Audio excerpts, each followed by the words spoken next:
Throughout recorded history, mankind has dreamt of building the perfect society, an empire that might somehow satisfy the needs of every man. An ancient legend casts the shadows of one such society that is said to have existed long ago. 2,500 years ago, the Greek philosopher Plato set down a dialogue called the Critias.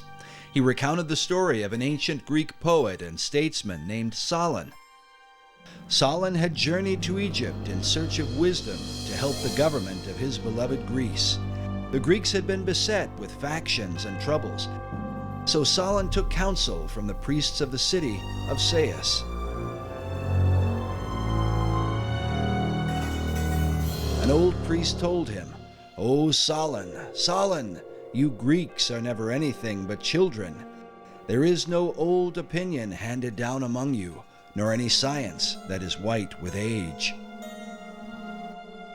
The old priest then proceeded to tell him the story of the lost city of Atlantis. In the centuries that would follow, scholars and researchers have debated whether Plato's Atlantis was intended to be an account of real history or simply an allegorical myth.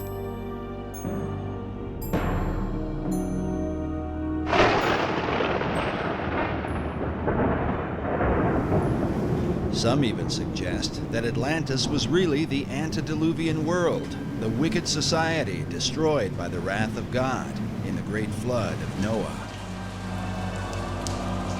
In the 20th century, Plato's account was further supported by Masonic philosopher Manly P. Hall. Hall claimed that Atlantis had once been a vast and mighty empire that extended to the whole world, a philosophic commonwealth of nations that one day was destined to be rebuilt. But who would rebuild it? And exactly who was Manly P. Hall? Manly P. Hall was probably the most highly esteemed occultist and Freemason of the 20th century. He understood the secrets of the ages long before he ever joined the Masons. Was really the foremost authority on the occultist side of Freemasonry, the deep, dark side of Freemasonry, the one that most Masons never ascend to. I can't really think of anybody close to him. Manly P. Hall was one of the leading people within this whole other world that we talk about. Hall authored over 200 books and is said to have given some 8,000 lectures on ancient philosophy. He is perhaps most remembered for his contribution to the mysterious Brotherhood of Masonry. Upon his death in 1990, the Scottish Rite Journal, a Masonic publication, noted that he was often called, quote, Masonry's greatest philosopher. Among his teachings was that contained in Masonry and all the secret orders was the ancient wisdom of lost Atlantis. Hall wrote that for more than 3,000 years, secret societies had been laboring to create a background of knowledge necessary to the establishment of an enlightened democracy among the nations of the world. According to Hall, these societies could be traced back to ancient Egypt and had for centuries known of a secret place hidden from the eyes of common men, a place that would one day be revealed. In the 17th century, as settlers were colonizing the New World, Sir Francis Bacon, the leader of secret societies in England, set down his classic work, The New Atlantis. While archaeologists and treasure hunters have searched the globe looking for the lost continent, 400 years ago, Bacon, like many of his contemporaries, believed that Atlantis was America itself. Well, Bacon, to me, was really fundamental in the American colonizational scheme and its connection to the new Atlantis concept. He was trying to lay a foundation for what could be accomplished in the New World. While the Atlantis of Plato was a mighty empire known for the philosophy of its kings, Bacon would write of a nation governed by scientific achievement, filled with marvels and wonders never before seen. Bacon was talking about this new nation, talking about submarines, talking about unimaginable weapons of war, talking about flying machines and tall buildings. How did he come into possession of this knowledge? Did Francis Bacon outline the course of the New World before its time? And if so, by what power was he inspired to do so? While there are no states or cities that bear his name, his mysterious influence has compelled some to call him the real and true founder of America. His founding of America was really through other people who were following his work, following the program he'd laid out. Bacon was the head of Freemasonry and Rosicrucianism. He had a huge influence through being the chief of the Rosicrucian fraternity at the time. He had a huge influence on the birth of modern Freemasonry.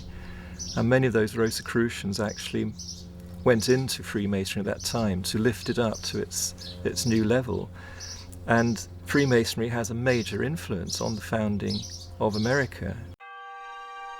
While many of the early settlers came to work the land for the cause of religious freedom, there were with them secret societies who came to the New World with another agenda.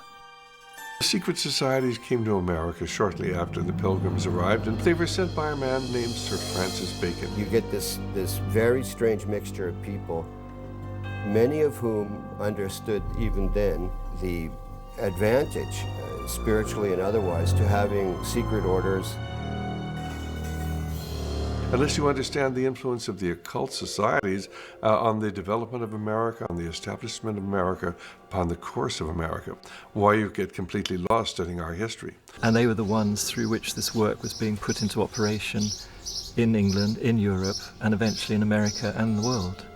So that America then could be used to lead the world into the philosophic empire. You understand that America was founded by Christians as a Christian nation. However, there were always those people on the other side who wanted to use America, use our military power and our financial power to establish enlightened democracies throughout the world and restore lost Atlantis. Yeah, maybe Bacon had it right. Maybe Atlantis is not something yet to occur, but maybe it's occurring right now in America. In his lifetime, Sir Francis Bacon referred to himself as the herald of a new age. He promoted a new universal order for the whole world. Can this be what early American founders referred to with the words Novus Ordo Seclorum, the new order of the ages? And does this vision affect America today? When our founders declared a new order of the ages, they were acting on an ancient hope that is meant to be fulfilled.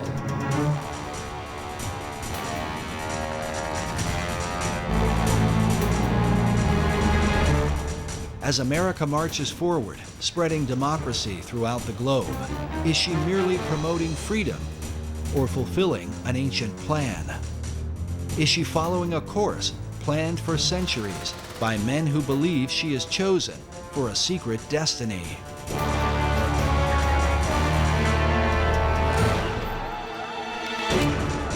To understand the present and possibly the future, we look into the past as we unfold the secret mysteries of America's beginnings. Can America be the new Atlantis?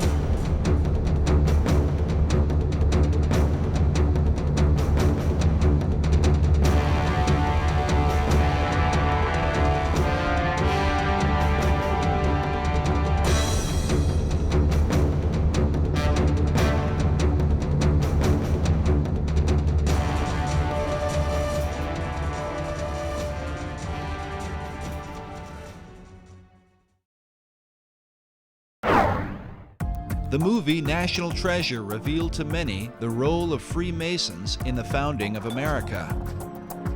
Often seen as a shadowy organization with hidden agendas, Masonry was portrayed in a positive light. Was this coincidence, or could there have been something behind it? I think there's probably a little something behind it. The Freemasons among our founding fathers left us clues like these. The unfinished pyramid, the all-seeing eye. They're speaking to us through these. Well, the movie National Treasure is probably the first film in many years that has given a positive spin to the Masonic Lodge. And essentially it seems to have been at least partially designed as kind of a propaganda piece for them. They were basically trying to say that these people who have hidden this secret knowledge of whatever it was, the gold stash or whatever, the Masons, are basically good guys. Because it makes them appear to be this sort of benign, shadowy group that's in the background protecting these important ancient secrets and also protecting this great, massive treasure. It was fairly accurate in its Masonic elements. You can tell whoever made the film either was a Mason, and of course there's a lot of Masons in Hollywood, or else had done a lot of research. Screenwriter Jim Kauf, who developed the storyline for Disney Pictures, claims no Masonic connection, yet some researchers are not convinced. Masons were involved in the writing of that, it seems to me, because then they tried to turn it around and, say that that Freemasonry is a good thing, that it has these hidden secrets deep within it, and that someday will be revealed, and bring good things to America, etc. Yet did the filmmakers accurately portray the real secrets of Masonry? The thing I think that's unfortunate about the movie is, other than it kind of glamorizes the Masons, is that it makes it sound like the treasure of Masonry is monetary, that it's this enormous cachet of wealth and gold and jewels and urns and statues and whatever. And really that's not what the treasure of Masonry is. The treasure of Masonry is esoteric wisdom. It is what Masons believe. It is the secret of eternal life and immortality. And that's an entirely different thing. Conspiracy theorists have suggested that the film was intended to mislead. But the question remains, if Masons were involved in the making of the film, what would motivate them to tell a story about a society sworn to secrecy? I think Masons have been pretty desperate over the last couple decades. They've taken a lot of hits, due in at least part to my books, and their membership is declining fast. Men love secrets, and that's just a basic truism. And so if they advertise that through a popular movie, maybe it would generate a little more interest. On one level, the film, I think it does some good in that it does educate people about the origins of our country and the fact that the origins of our country was very much steeped in Masonry. But on the other hand, I think it misleads about the benign nature of Masonry's involvement. And also it misleads by defining the nature of what Masonry has been guarding for the last 3,000 years. But what has Masonry been guarding for the last 3,000 years? The real history of the craft, as it is called, varies from one source to another, and is a continued thorn of controversy. Masons claim biblical origins dating back to Tubal-Cain, the first craftsman, as well as Nimrod, who built the Tower of Babel and founded the ancient city of Babylon. King Solomon plays an important role, as Masons are said to have been the builders of the Great Temple in Jerusalem. No less important is the influence of Gnosticism, sometimes called the mother of Masonry. According to Masonic historian Albert Mackey, Gnosticism is where Masonry gets the mysterious letter G, as seen here in the midst of the Masonic square and compass, a symbol that often adorns Masonic tombstones.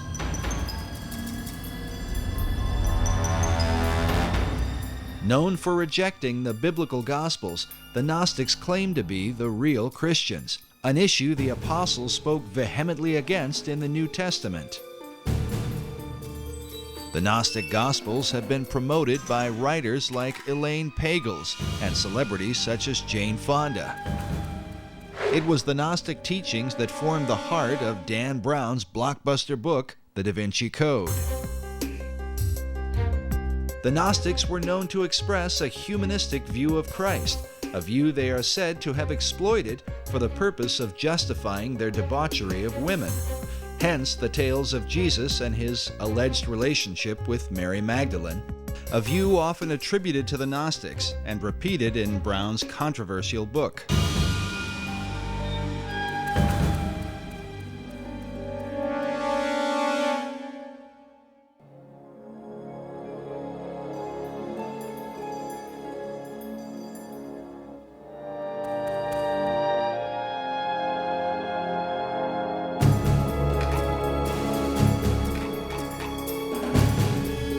but Masonry's most popular debates, especially with films like National Treasure and books such as The Da Vinci Code, Born in Blood, and Holy Blood, Holy Grail, seem to involve the mysterious Knights Templar, whose connection to Freemasonry is often seen at the Rosslyn Chapel in Scotland's capital city of Edinburgh.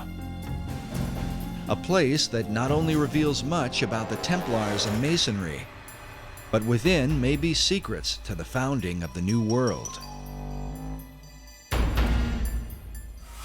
But whatever the connection or controversy, most Masons trace their craft back to the mysteries of ancient Egypt. Egypt is like pretty much the proximate fountainhead of all esoteric mystery teaching. After the example of the Egyptian craftsmen, the Masons carved their own imagery in the great structures of Europe. Secret signs and symbols were embedded into their work, the meaning of which was to be hidden from outsiders. These were the craft masons who actually built the temples. If you look at European architecture, you know all those big cathedrals in Europe, Cologne Cathedral in Germany, Notre Dame in Paris, Salisbury Cathedral in England, and all those beautiful cathedrals were all built around the 1200s and 1300s. And it was these masons who knew their business, and they wanted to keep their skills secret. All the great cathedrals of Europe were built by stonemasons who had an understanding of esoteric lore, and they're basically riddles in stone. When Masons came to America, they practiced their trade in the same way they had in Europe, embedding secret codes within the design and foundation of the American colonies. Some believe this may account for the geographic location of the 5 great Revolutionary War cities. In particular, Boston, New York, Baltimore, Philadelphia, and Washington, D.C. have all been built in perfect alignment along the eastern seaboard.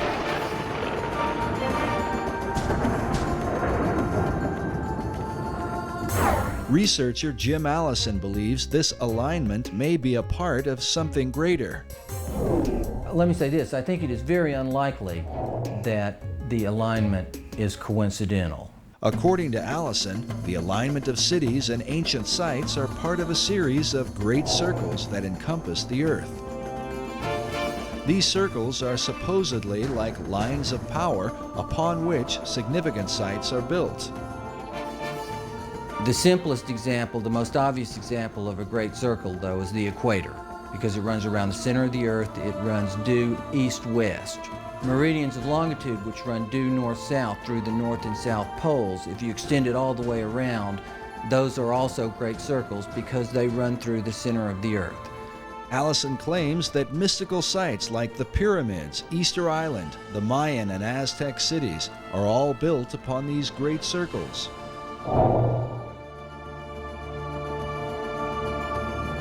In addition, one of these great circles contains the 5 cities that date back to the era of the American Revolutionary War. Washington, D.C., Philadelphia, Baltimore, New York City, and Boston are in fact aligned.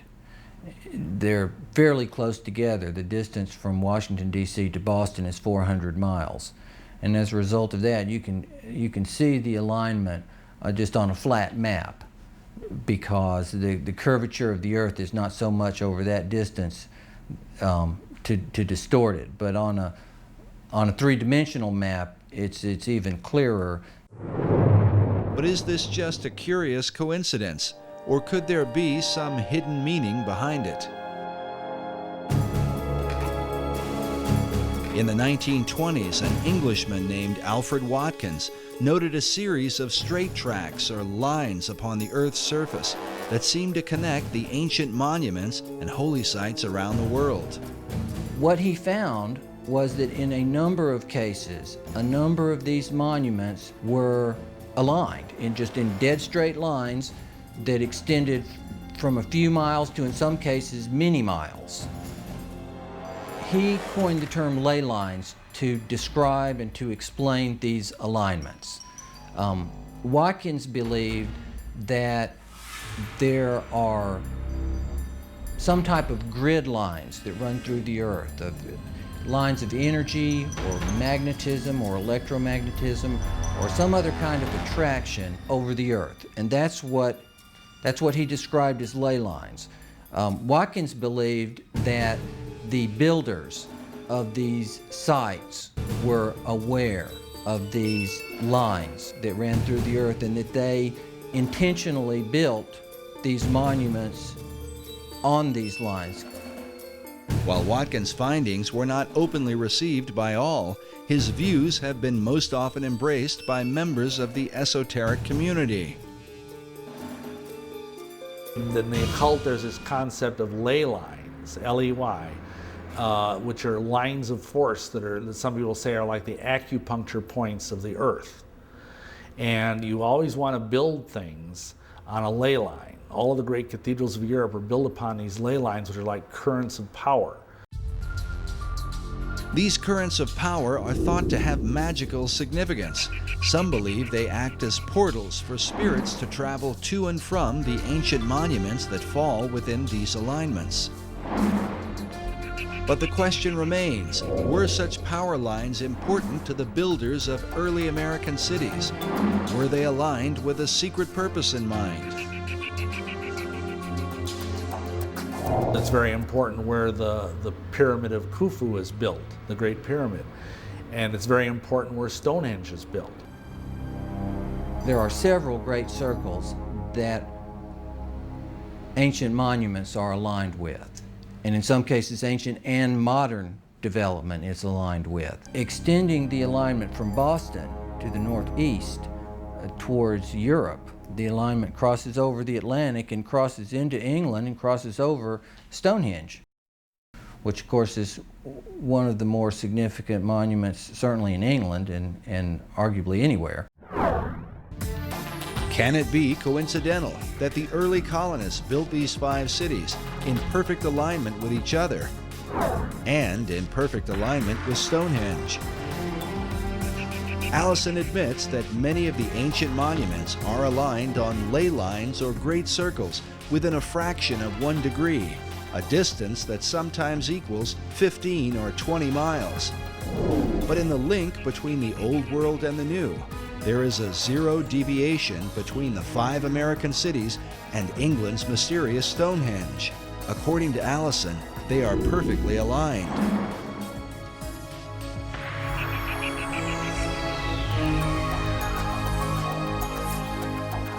Can such a perfect alignment be unintentional, or the result of some natural attraction of ley lines in the earth? There's some dispute about that amongst people who studied these ley lines as to whether the builders were aware of an attraction and they built it for that reason, or whether there was possibly an attraction that they were unaware of, but nonetheless caused them to build these sites in alignment. But the simple fact is they are aligned. But the evidence continues. America's capital city, Washington, D.C., is said to be positioned on the 77th meridian west, considered a sacred location referred to as God's longitude. In his book, Marking Time, author Duncan Steele argues that the early expedition of Sir Walter Raleigh, known for the lost colony at Roanoke, was not quite the failure it seemed to be.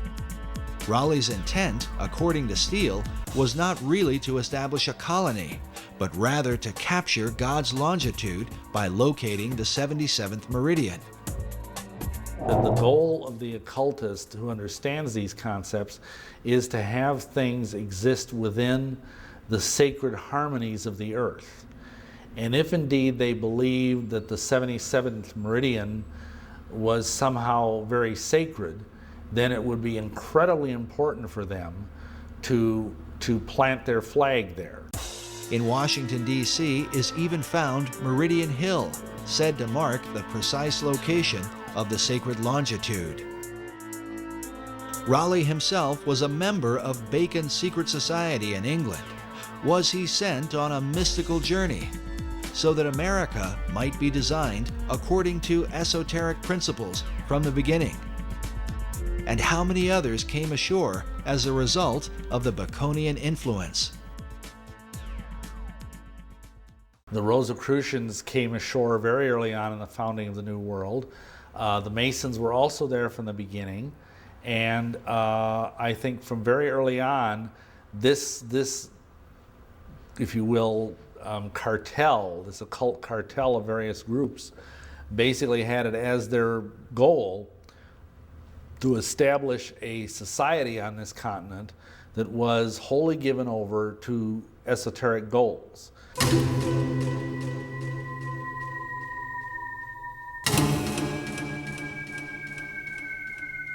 The Rosicrucian Order, with its modern headquarters in San Jose, California, has for centuries been linked to Freemasonry. Well, you have to understand that Freemasonry is simply the modern-day manifestation of the ancient mystery religions. The ideas of Masonry have been around literally for thousands of years. And of course, Rosicrucianism was simply a forerunner of modern-day Masonry. The order takes its name from its primary symbol, the rose and cross. Like Masonry, the Rosicrucians traced their religion to the mysteries of ancient Egypt. Their power base in San Jose centers around an Egyptian museum. There are chapters of the Rosicrucians studying every place across America, and one only has to go up on the internet, and they actually have websites where they recruit people into the Rosicrucian order. People have no idea that these people are even here. Perhaps the reason for their lack of exposure is that they are dwarfed by the chief of all secret societies, the ancient order of Freemasonry. Nevertheless, the Rosicrucians are said to be the first of the secret orders to have opened a door in the New World. The very first that we know of occult beachhead in America was Rosicrucian. I was out on a speaking tour recently, and I had the opportunity to visit the Ephrata Cloister, it's called, in Ephrata, Pennsylvania. And it's where the original Rosicrucian community built its headquarters, right on the east coast of the United States. And that was in the 1600s. And right about the same time that Christianity was establishing its beachhead in America, so was the Rosicrucian order. In the 16th century, Sir Francis Bacon had become the chief of the Rosicrucians in England. Researchers believe that Bacon sent members of this society to America to launch his esoteric empire, the New Atlantis. This 1910 Newfoundland stamp commemorates Bacon's early influence. It reads, "Lord Bacon, the guiding spirit in the colonization scheme." I know that Rosicrucianism today holds Bacon in highest esteem as an active transmitter of the secrets. If you go to the AMORC, the Ancient Mystical Order of the Rose and the Cross, the Rosicrucian Order Center in San Jose, Bacon is everywhere. He's a demigod in Rosicrucianism. But Bacon's influence was not confined to Rosicrucianism. He is considered by some to have been the first to formalize the mystery teachings into a system now recognized as modern Masonry. So Freemasonry up to that point had been very, very much involved with just the craft of building buildings. It had been a guild in this country, and each country had their own type of masonry or Freemasonry. There was no sense of it being a worldwide fraternity where religious belief or race did not matter. Before that, it had been very racial and very religious, but Bacon turned it into a truly international society. This international society would also come to the New World. And while Bacon's Rosicrucians would maintain a position of careful anonymity, the Order of Masonry would stretch its hands in America to the very heights of power. Nowhere is the Masonic presence more clearly seen than in the design of America's capital city, Washington, D.C.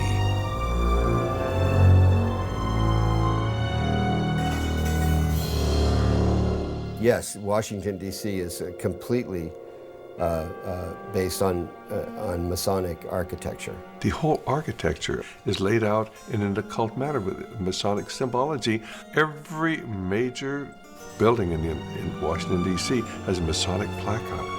I mean, the Masons have permeated, and the other secret societies have permeated our society since the very beginning.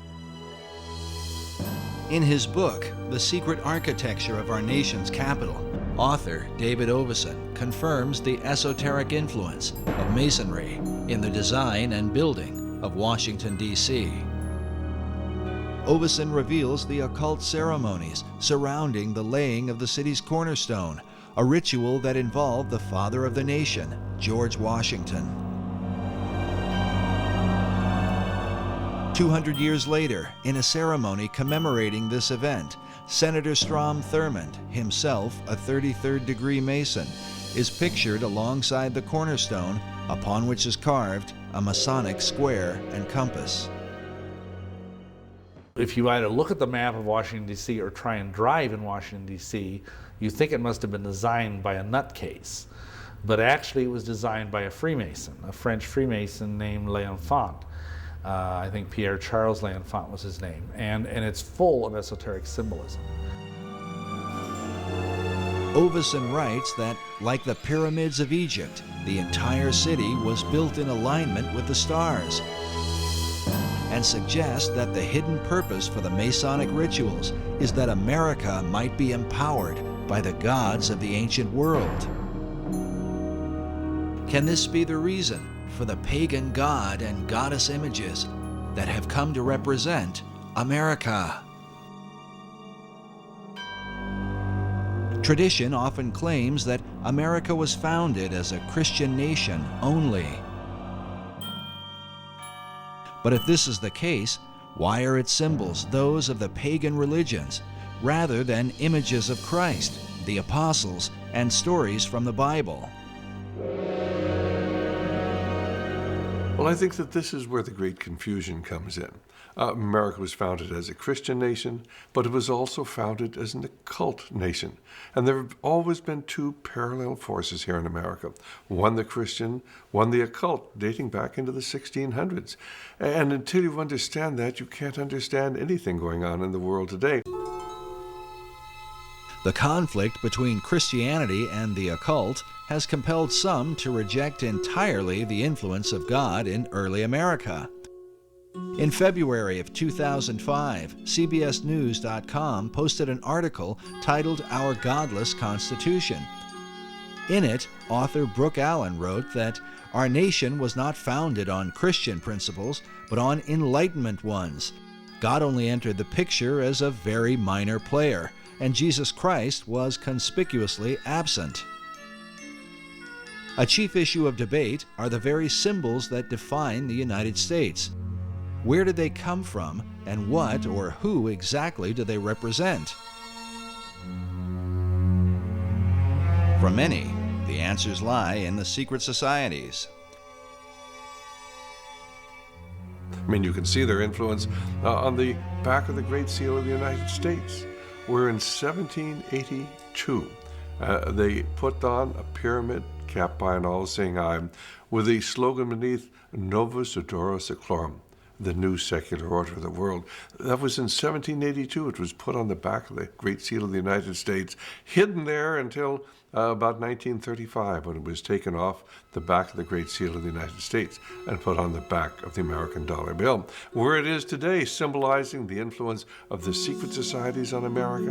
And you know, there are some of our Christian ministries that want to tell you that a cult symbol is a Christian symbol. It just goes to show how effectively the Christians have been misled, and they've been misled intentionally by people who've infiltrated the Christian movement and have told them, oh, this is a Christian symbol. Well, where in Christian symbology do you come up with a pyramid? Where in Christian symbology do you come up with a glorified eye light? This is all the symbology that everybody who's involved with the occult understands. The glorified or all-seeing eye is known as the Eye of Horus, one of the most important gods of the Egyptian mysteries. Other pagan icons include the Washington Monument, an obelisk normally dedicated to the Egyptian sun god. Meanwhile, the idea for the Statue of Liberty was taken from the Colossus of Rhodes, one of the 7 wonders of the ancient world, and combined with the imagery of the goddess of ancient Babylon, Queen Semiramis.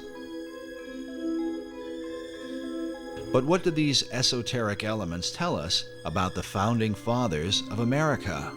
Who were they, and what was the light by which they saw the world and themselves in it? The majority of the people who were in the founding fathers were either deists, or else they were free thinkers, or they were Rosicrucians, or they were Masons, or they were all of the above. But the issue is not black and white. Researchers are careful to point out the God-fearing nature of early Americans. If we take the founding of America as the time when the Puritans came over, if that's the time that was taken, and the landing of the Pilgrims, you remember, and that date there, if that was taken as the founding of America, there was no question. These are solid Christians, out, and they were looking for freedom. They did not want to be persecuted by either the church in England, which was the Anglican church, so the Puritans would have been persecuted as dissenters. Nevertheless, so if we take that date, that era, when the Puritans came over, they were coming over seeking freedom, religious freedom. And so they wanted to settle the land and build their little churches and worship the Lord as he told us to do, and in the manner in which he told us to do in the scriptures. That's what they wanted to do. So without question, it was settled in the beginning as a Christian nation, an opportunity to come over freely. Unfortunately, you got other people who wanted to do the same thing, but they weren't necessarily Christians.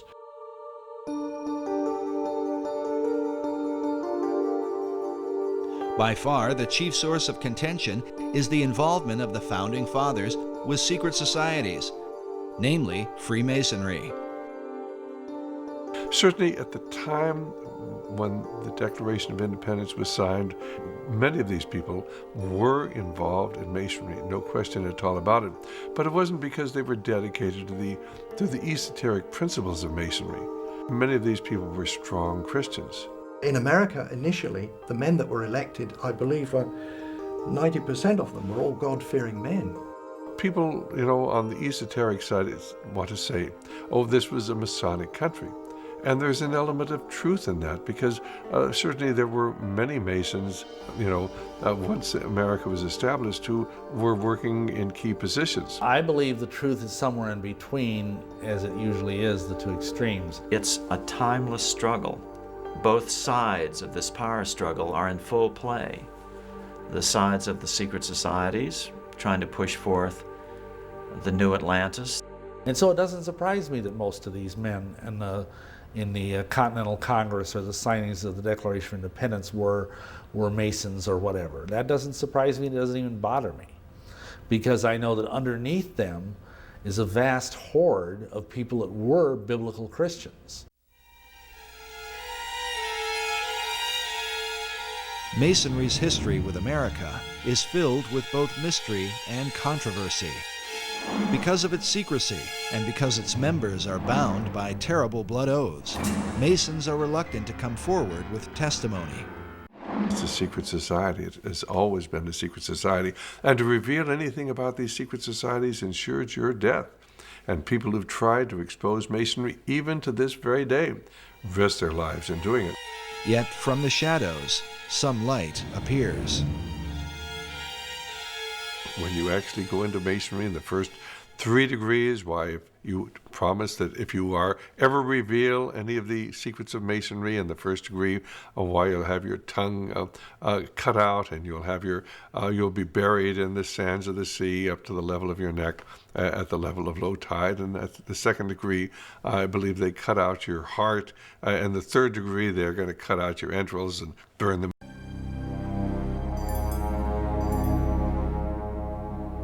In the 19th century, a man named Captain William Morgan was murdered by a group of Masons who were bound by such blood oaths.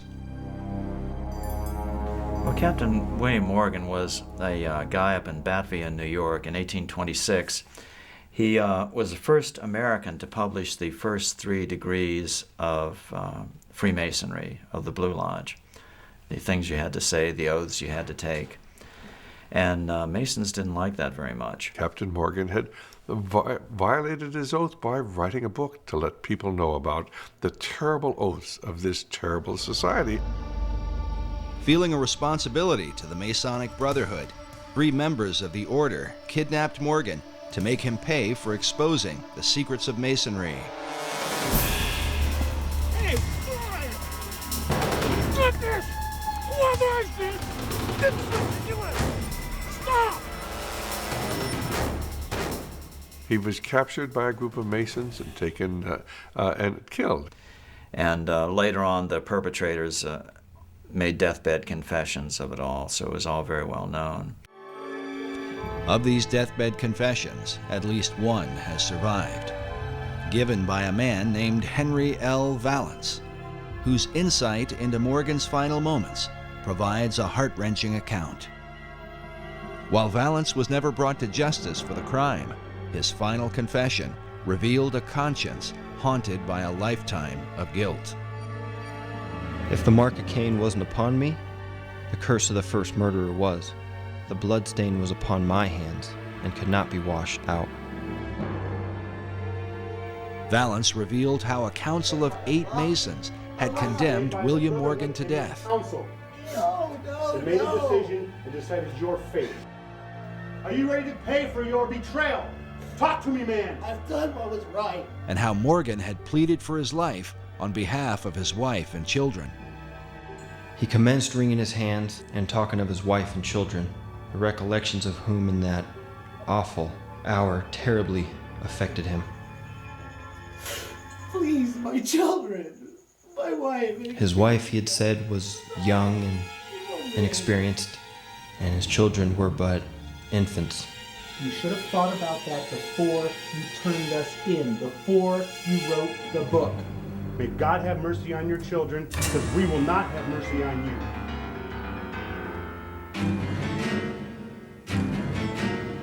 Despite Morgan's plea for mercy, Valance and his fellow Masons were determined to carry out their grim task. They gave Morgan time alone to prepare himself to die. How Morgan passed that time, said Valance, he could not tell, for everything was quiet as a tomb within.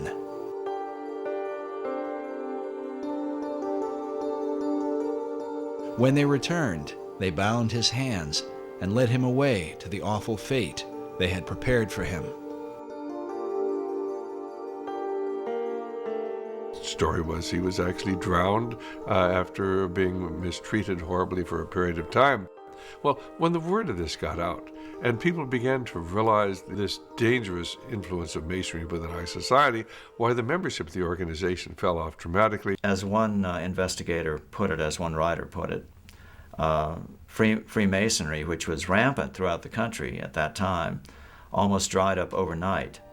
The public outrage over Morgan's death was profound, but when those who had murdered him were sought out, the people of the United States discovered that justice was not so easy to obtain.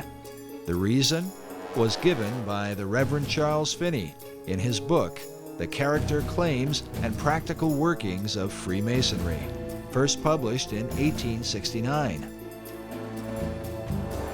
Finney was a former Mason who lived through the Morgan affair.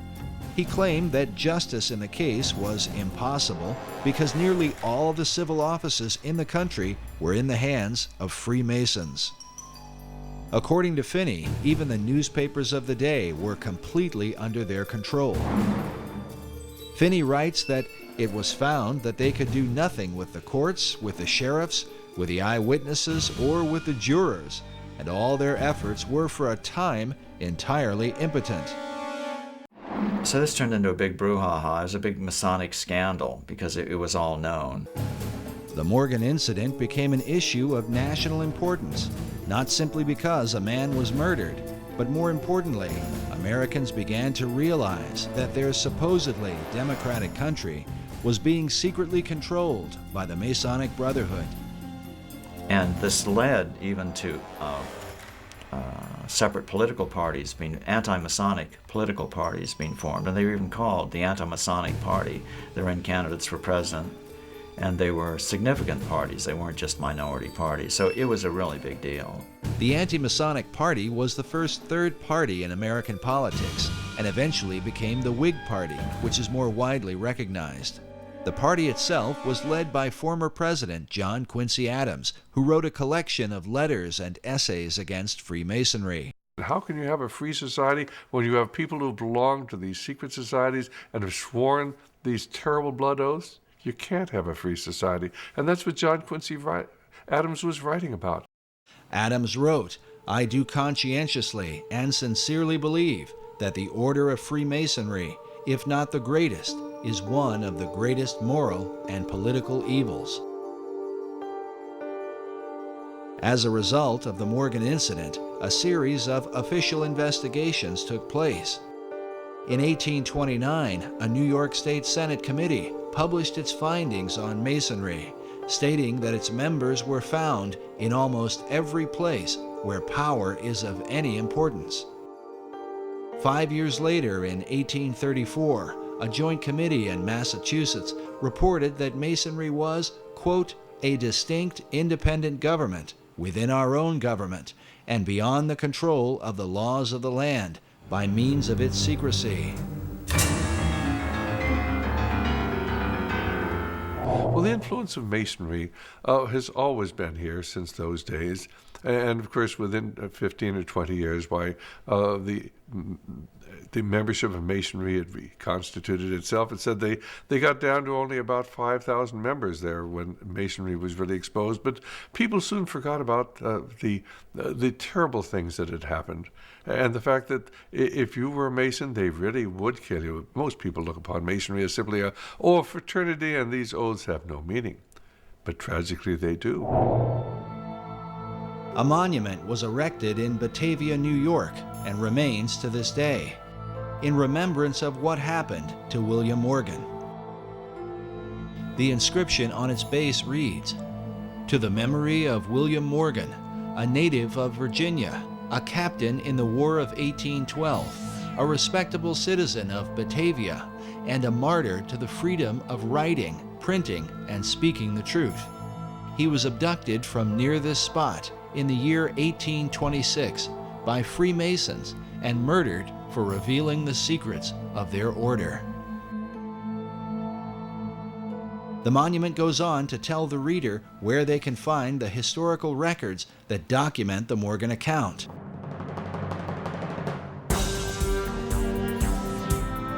Why would the citizens of Batavia have gone to this length? Crimes are committed every day, and people sometimes murdered. Why draw attention to William Morgan? Did they desire to warn future generations? Was it because the people of that time recognized, as Charles Finney asserts in his book, that America was being controlled by Masons from behind the scenes? But for what cause? For greed, power? Or is the answer most likely found in the Great Atlantean Plan? In order to bring forth the destiny of America and lead mankind into the vision of Plato and Sir Francis Bacon, the secret societies would have to control the new world, and in time, subdue the old.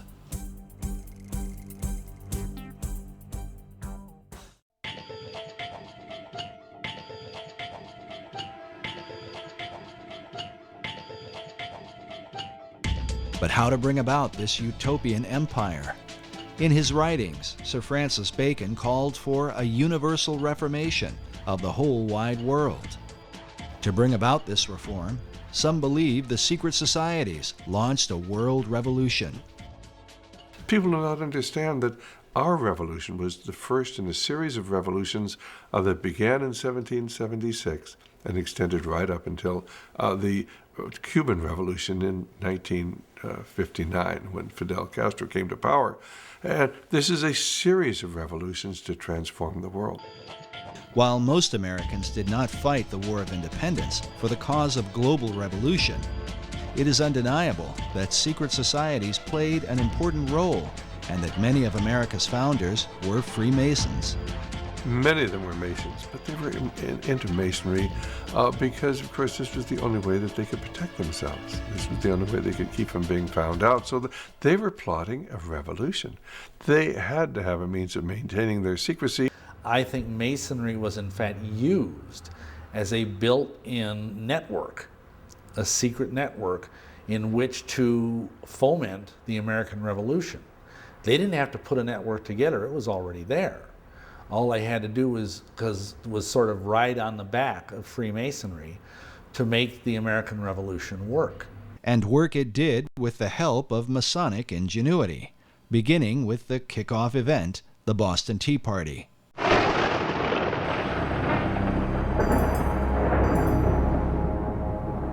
And what was the Boston Tea Party? Who was behind that? Who were the raiders of the English tea ship? Admittedly, at this point, it was the Masonic Lodge in Boston. They were all Masons. It was the Masons wanting to implement this revolution. The leader of the men who dressed up like Indians and threw the tea into Boston Harbor was the legendary Paul Revere, whose famous ride would alert Americans that the British were coming. Pictured here with a teapot commemorating his rebellion, Paul Revere was a prominent member of the Masonic Order. George Washington, known as the father of our country, along with many of his generals, were also Masons. Yet Washington's involvement with Masonry is hotly debated. Our information is that he did not do anything with the Masonic Lodge for the last 30 years of his life. The debate centers around a letter written by George Washington to the Reverend G.W. Schneider on September 25, 1798, just 15 months before Washington's death. In the letter, Washington says specifically, "I must correct an error you have run into of my presiding over the English lodges in this country. The fact is, I preside over none, nor have I been in one more than once or twice within the last 30 years. And in Washington's case, I defend him by saying the Masons are very secretive. When they approach a man to be a member of their organization, they will not and cannot tell him what it's all about. But what they can do is to say, well, you see, there were all these famous people. They were Freemasons, and they can name off the kings. And today, of course, they can name off Washington. And so the candidate will then argue to himself, well, who am I? I'm just a little guy, you know, or I might be a senator, but nevertheless, who am I compared with these? If it was good enough for them, surely it's good enough for me. If it's secret, it's going to be a good thing. So they get in, and they're not told the whole story.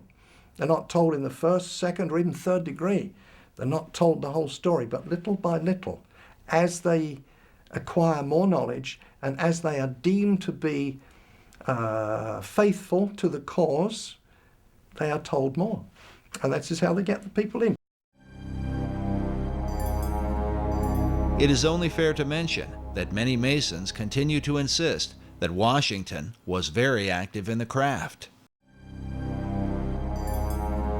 Yet there is no debate about the Masonic membership of Benjamin Franklin, who is deeply involved not only with Masonry, but a whole variety of secret societies in America, in England, and in France. Societies that had everything to do with his success during the American Revolutionary War. Benjamin Franklin is a very paradoxical, complex fellow, as might be expected for someone who was such a great genius. But at times he seems like he's a Christian. At times he seems like he's a scoundrel. At times it seems like he's a Luciferian, and at times it seems like he's a Rosicrucian. He was a strange character, Benjamin Franklin, a sort of a shuttle diplomat between Philadelphia and Paris and London, England. He was, of course, an ambassador in Europe, and when he was over in Europe, he became a member of a group called the Hellfire Club, which was a kind of pseudo-satanic organization in 1700s. It was founded by an English nobleman named Francis Dashwood, and it basically existed as a place where men could gather and have orgies and worship the devil and basically get loaded and do whatever they wanted, under the guise of it being a satanic society. The Hellfire Club was a part of the so-called gentlemen's clubs of 17th and 18th century England. While the debauched behavior of these groups was initially tolerated, once they began to dabble in satanic rituals, they were forced to go underground, literally. Hellfire Club, as a matter of fact, I used to live quite near that place. It's on the west side of London, at a place called West Wickham. It's a hill. It's a chalk hill, now of course covered in grass, and on the top of that chalk hill is a church. On the top of the church there's a golden ball. There's a cross on top of that. Now that's a Christian church, but inside the hill is a cave. Often those chalk hills, they do have caves inside them. It's the way they're formed. And in the cave there, they would gather together. Now, I don't say that it was the church, the occupants of the church that gathered there, but whether they knew it or not, the Hellfire Club would hold their meetings once a month underneath the church. And Benjamin Franklin would go and visit that at the times when he came to visit England, yeah. He was very much apparently into some of the ideas of the esoteric movement of his day. A book on witchcraft, magic, and the supernatural claims that Benjamin Franklin often came to Sir Francis Dashwood for information on the occult. Dashwood himself was said to be a Rosicrucian and leading member of the secret orders. In this portrait, we see a young Francis Dashwood with his hand posed in a fist-like position. In Masonry, this hand signal is known as the lion's paw, and is used in Masonic ritual. Among Satanists, however, this same gesture is said to be called the devil's claw. While it cannot be said how deeply involved Franklin was with the occult, the Hellfire focus on drinking and debauching women would certainly have agreed with his character. He was very famous for being a ladies' man. He was very much a playboy, which of course would be contrary to being a devout Christian. The Hellfire Club had great disdain for Christianity.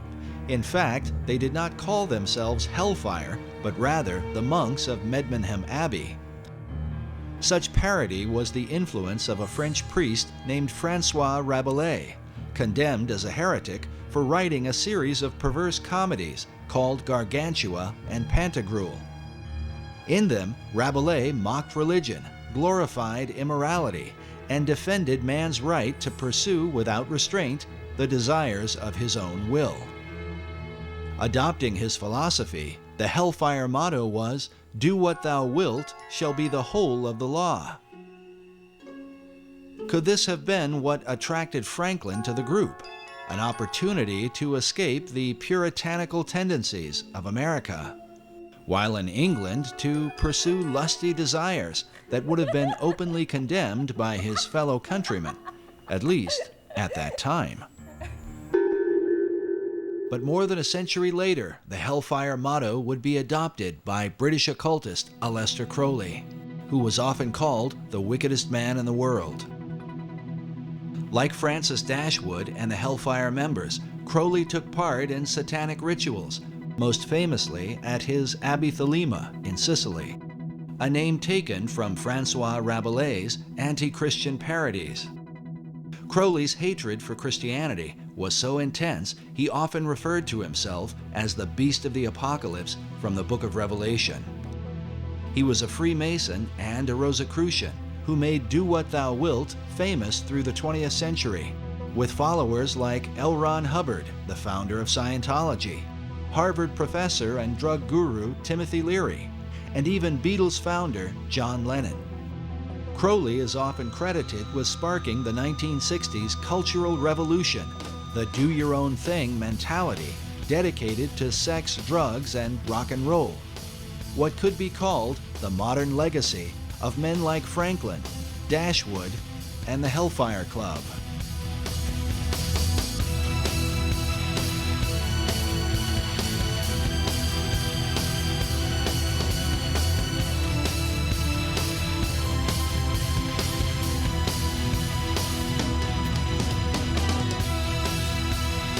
But wait a minute. Obviously, it cannot be said that Franklin's involvement with the Hellfire Club is to be fully equated with the often crazed activities of a man like Crowley or even Timothy Leary. Still, one must wonder what Franklin was doing with a group of immoral aristocrats who dabbled in devil worship, even if they were just kidding around, as some have suggested. Is it likely that this legendary founder of America, the man who discovered electricity, invented the bifocals, and co-authored the Declaration of Independence, simply spent his time in England getting drunk and seducing women?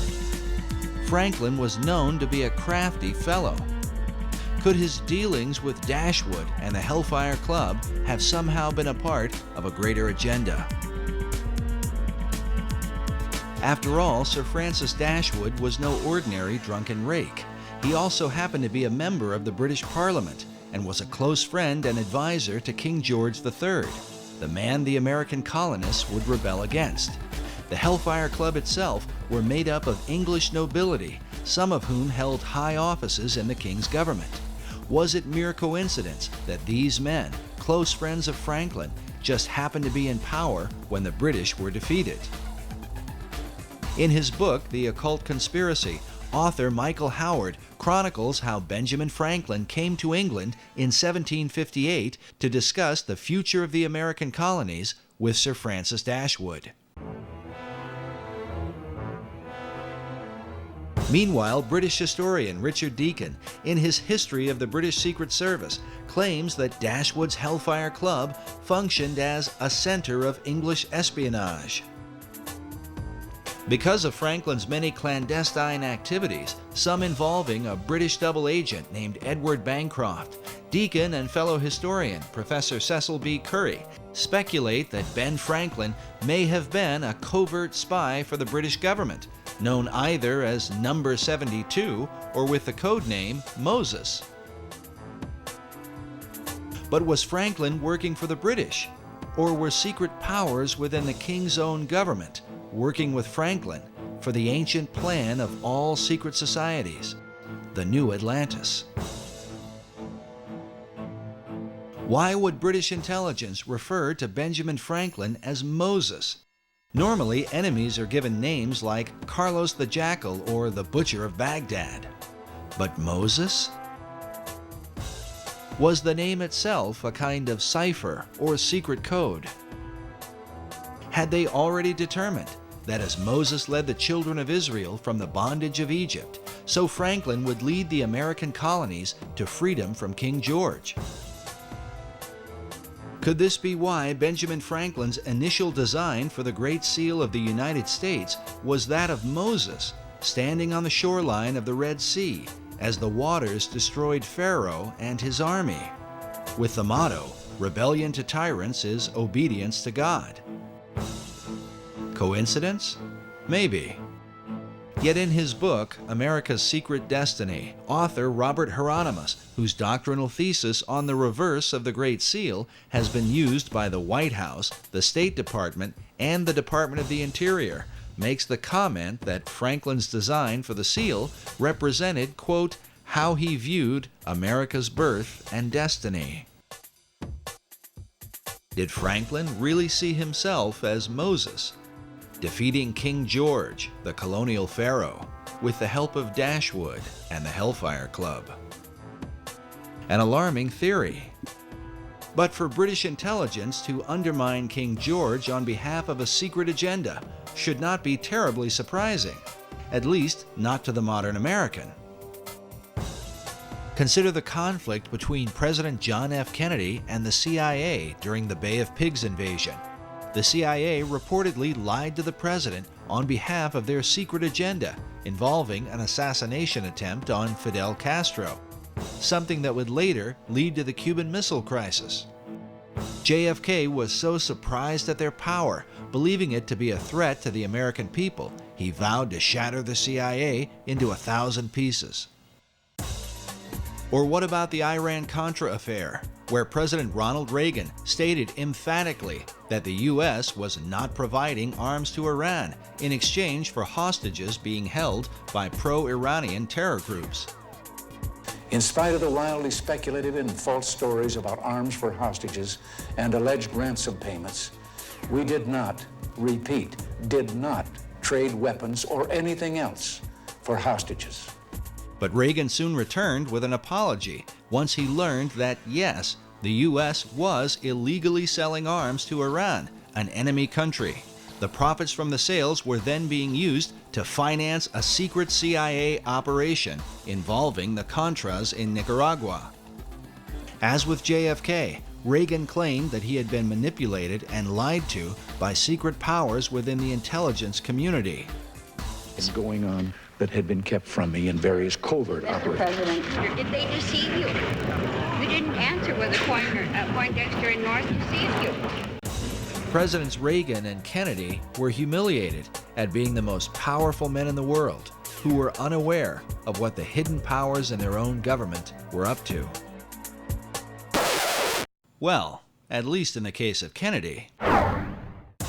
It was later revealed that President Reagan knew more about the covert actions of the intelligence community than he had let on.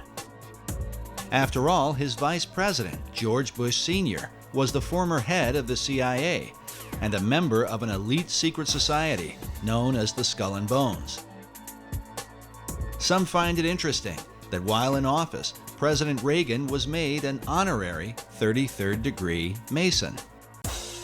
Since then, America's presidents have all been members of secret orders, including Skull and Bonesman George W. Bush, whose war on terror is said by some to have sparked the beginnings of World War III.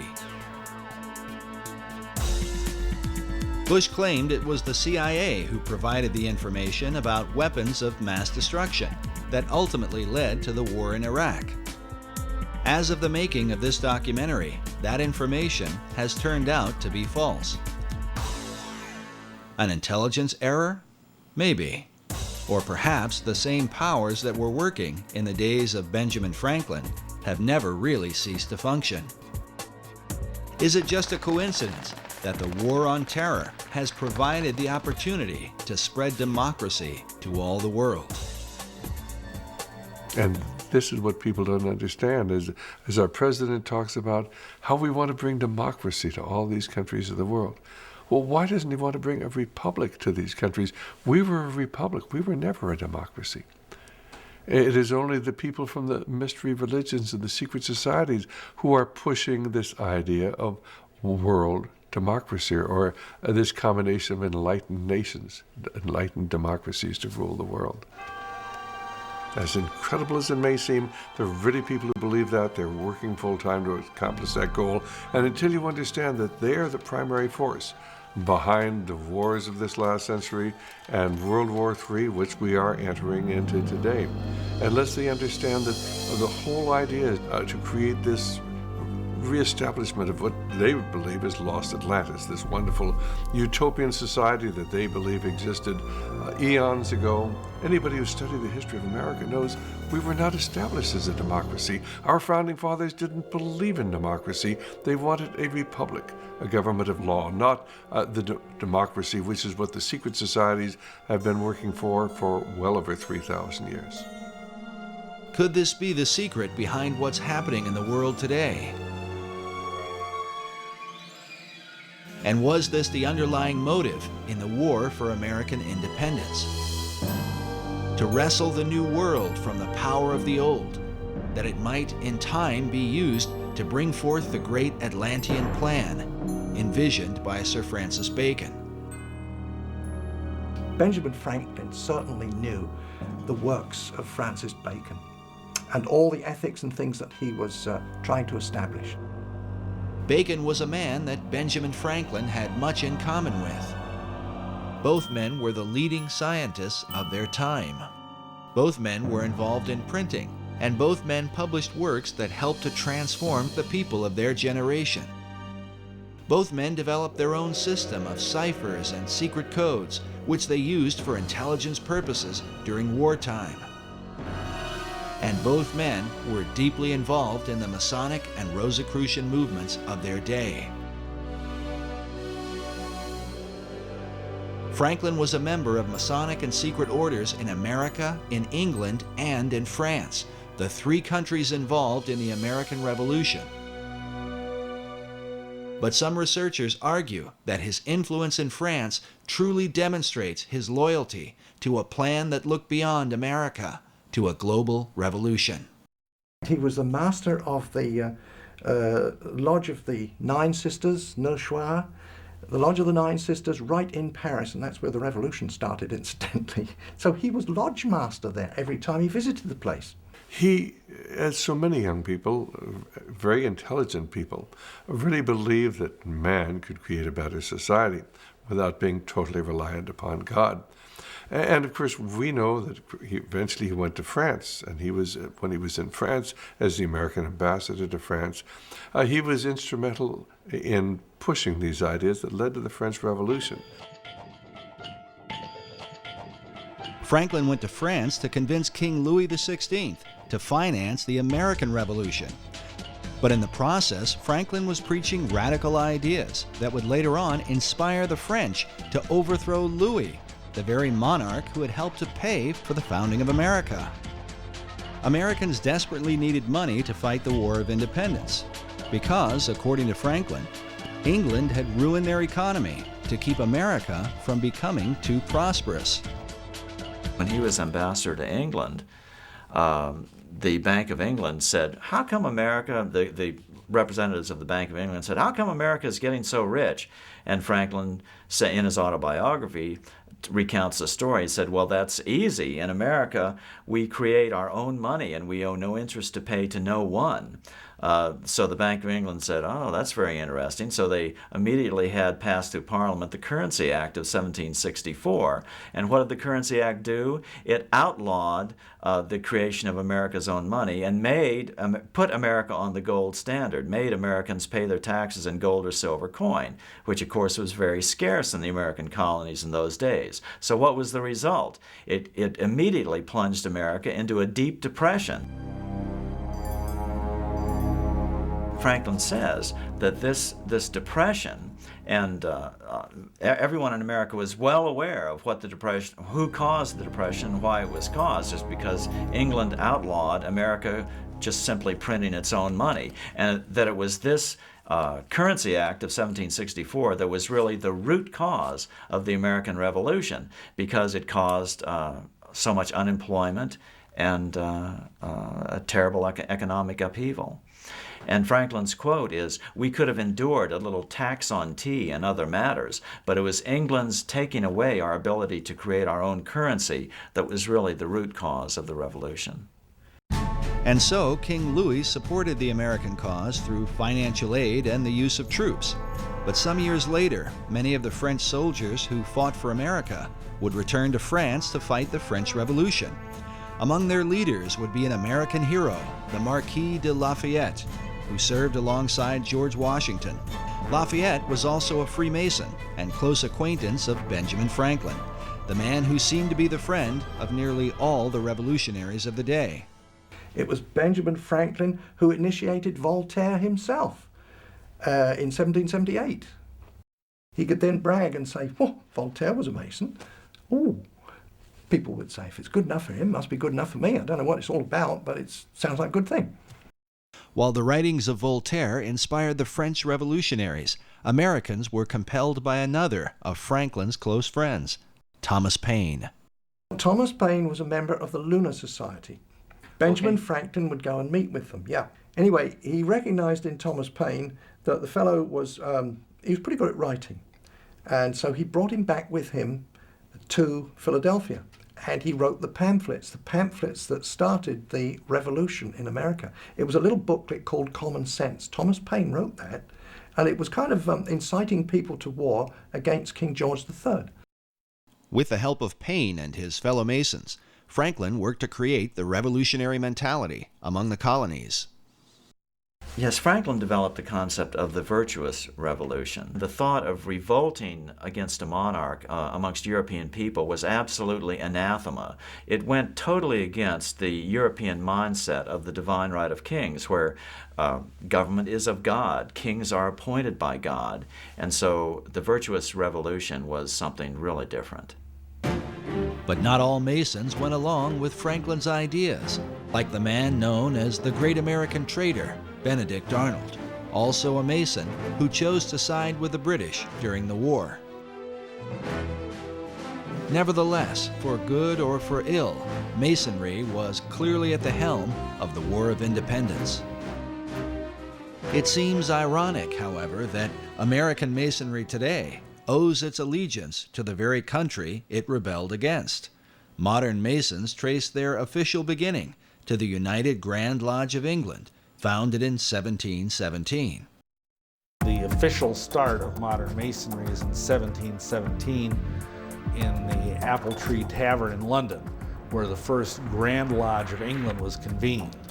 And that's called the Mother Lodge, because essentially all English-speaking lodges precipitate out of that. And for example, all American lodges, all the different Grand Lodges of the different states, all ultimately owe their allegiance and their warrant to the Grand Lodge of England.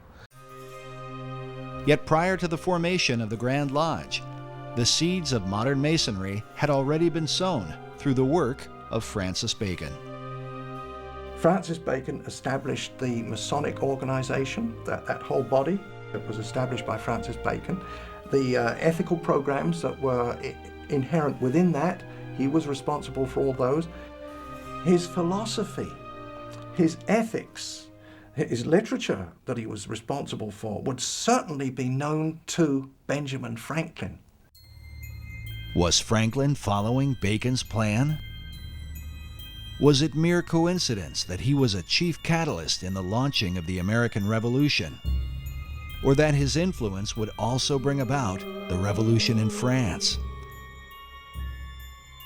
Masonic philosopher Manly P. Hall wrote that not only were many American founders Masons, but they received aid from a secret and august body existing in Europe, which helped them to establish this country for a peculiar and particular purpose, known only to the initiated few. Hall further suggests that Benjamin Franklin was among those few. In his book, The Secret Destiny of America, Hall writes of Franklin's involvement with the plan of Francis Bacon. In Chapter 13, titled Bacon's Secret Society Set Up in America, Hall features an illustration showing the eastern seaboard with Benjamin Franklin overseeing it, while beside him is the shadow of Bacon. Hall claims that Franklin spoke for the secret societies and that most of the men who worked with him in the early days of the American Revolution were also members. He says, quote, "The plan was working out. The new Atlantis was coming into being in accordance with the program laid down by Francis Bacon."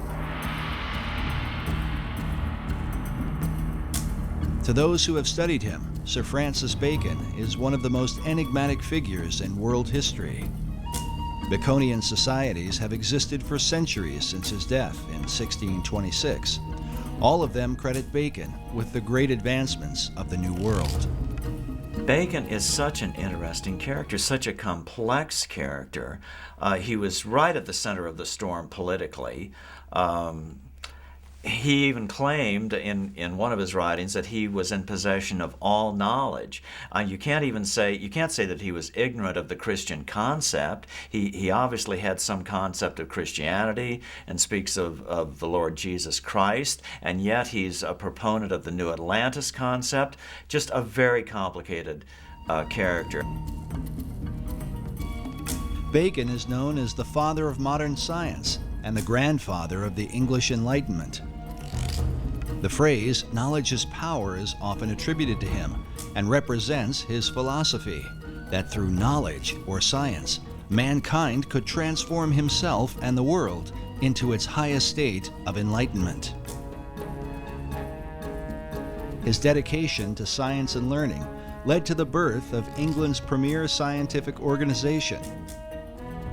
When the Royal Society of England was formed in 1662, they named Bacon as their model and inspiration. There's a book written by Thomas Sprat, who was the first president of the Royal Society. So this goes back to the early 1700s, and he wrote a history on it. And he acknowledged there that Francis Bacon was the originator of the idea. Yet even beyond the Royal Society, 20th century historian Will Durant wrote that the whole tenor and career of British thought have followed the philosophy of Bacon, a philosophy brought to America and furthered by some of her most influential leaders. Thomas Jefferson considered Francis Bacon one of the three most important men in history, along with John Locke and Sir Isaac Newton. It is even said that Jefferson believed he was fulfilling Bacon's dream for a new Atlantis by founding the United States. As a result, nearly all Baconians credit Bacon with the founding of America. This painting, once owned by Baconian author Marie Bauer Hall, shows the North American continent with the spirit of Bacon rising from the midst. Above his head is the all-seeing eye of Horus in the midst of a triangle, while upon his cloak is the rose and cross, the symbol of his Rosicrucians. Despite these things, little is mentioned about Lord Bacon in the history books of America.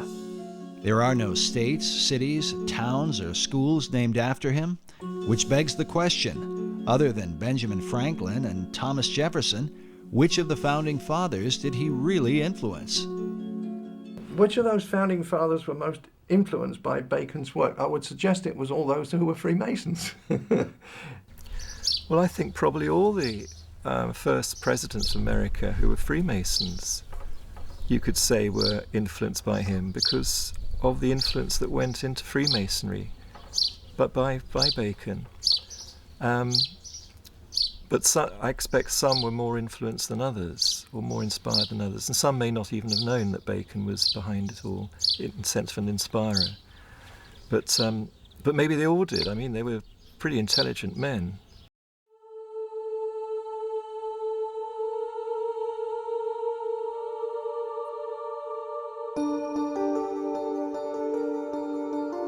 Bacon is considered by some to be the first Grand Master of modern Freemasonry.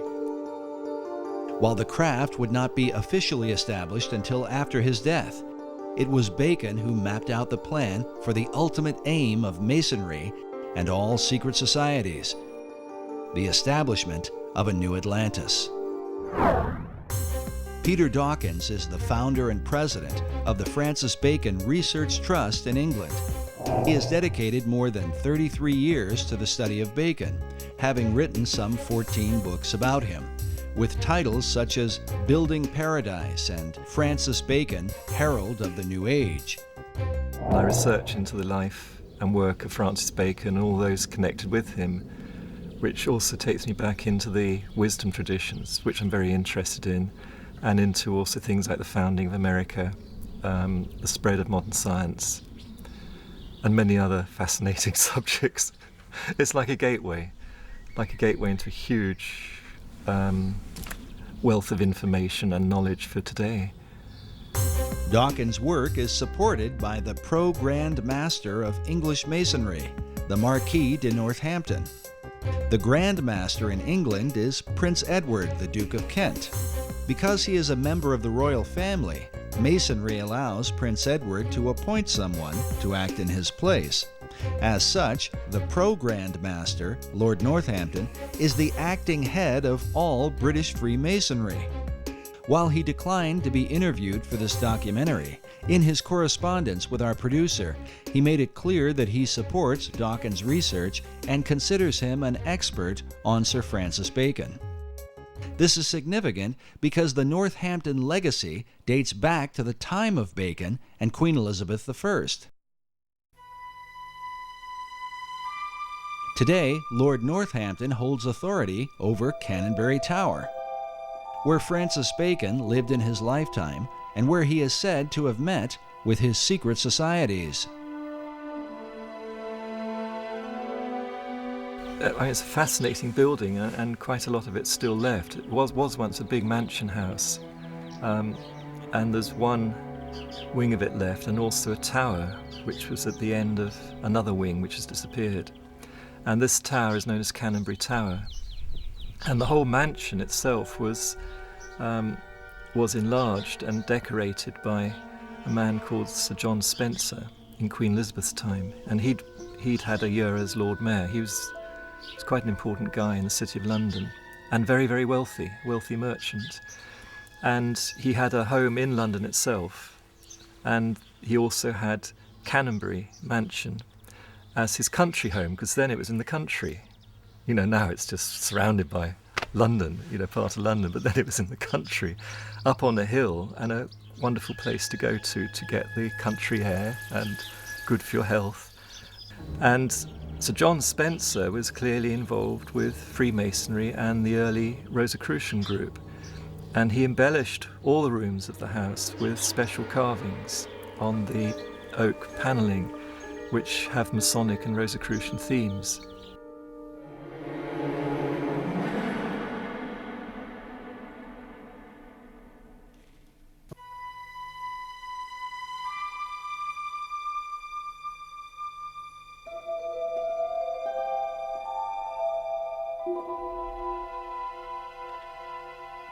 And particularly the fireplaces are done very, very carefully and specially.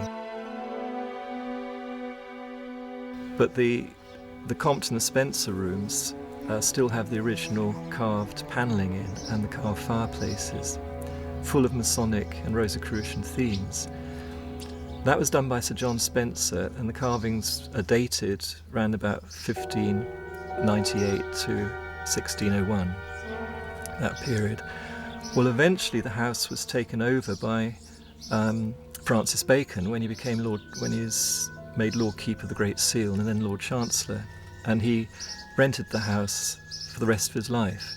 And it's during this time that what's called the Invisible College was founded, and many other things were done, and he's known to have carried out scientific experiments there. And it's quite clear too that the house was the perfect meeting place for his Rosicrucian group. You know, it was a headquarters outside London. It was private in those days. It could be well protected out of prying eyes. This labor of pursuing knowledge in secret represents Bacon's belief and method of working. In his New Atlantis, he wrote of a society that observed all things, but was known by no one. The symbolism of Bacon's home at Canonbury Tower, with all its mystery, supports the mystical view of the man, held by Dawkins himself. Well, using sort of Eastern terms, I'd say he was a master, but what in India they call a real master. But he was here in Europe, in the UK, or in England at that time. And he was just an extraordinary being. I actually think that he was the one that Paracelsus made the prophecy about, called Elias the Artist, referring to Elijah. And in tradition, Elijah is said to come again and again to prepare people for the coming of the Messiah, or coming of the Christ, which has many different interpretations. And Bacon himself called himself the herald of the New Age, which is the title of Elijah. The question posed by critics of Baconian theology is, what Christ did Bacon come to herald? Was it the Christ of the Bible, or the Christ of Masonry and the ancient mystery religion? In the ancient mysteries, a trinity is also recognized, and is represented by a symbol that is little talked about, but one that some believe stands at the heart of all the Masonic tradition. It is known as the 47th proposition of Euclid, or the Pythagorean theorem. Manly P. Hall illustrates and explains the occult symbolism of this theorem in his book, The Secret Teachings of All Ages. According to Hall, the right triangle represents this trinity. The perpendicular side symbolizes the masculine, or divine father, while the base represents the feminine, or divine mother.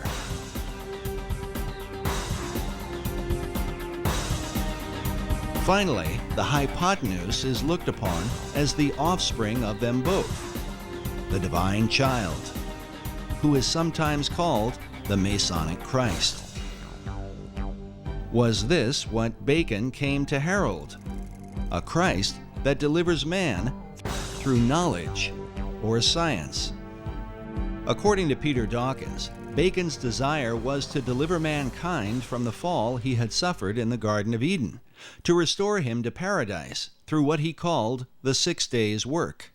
So he always believed that as man was made in the image of God, as the Bible says, therefore we should imitate what God does. All his work imitates what he's learnt from the Bible and from the interpretations of the Bible.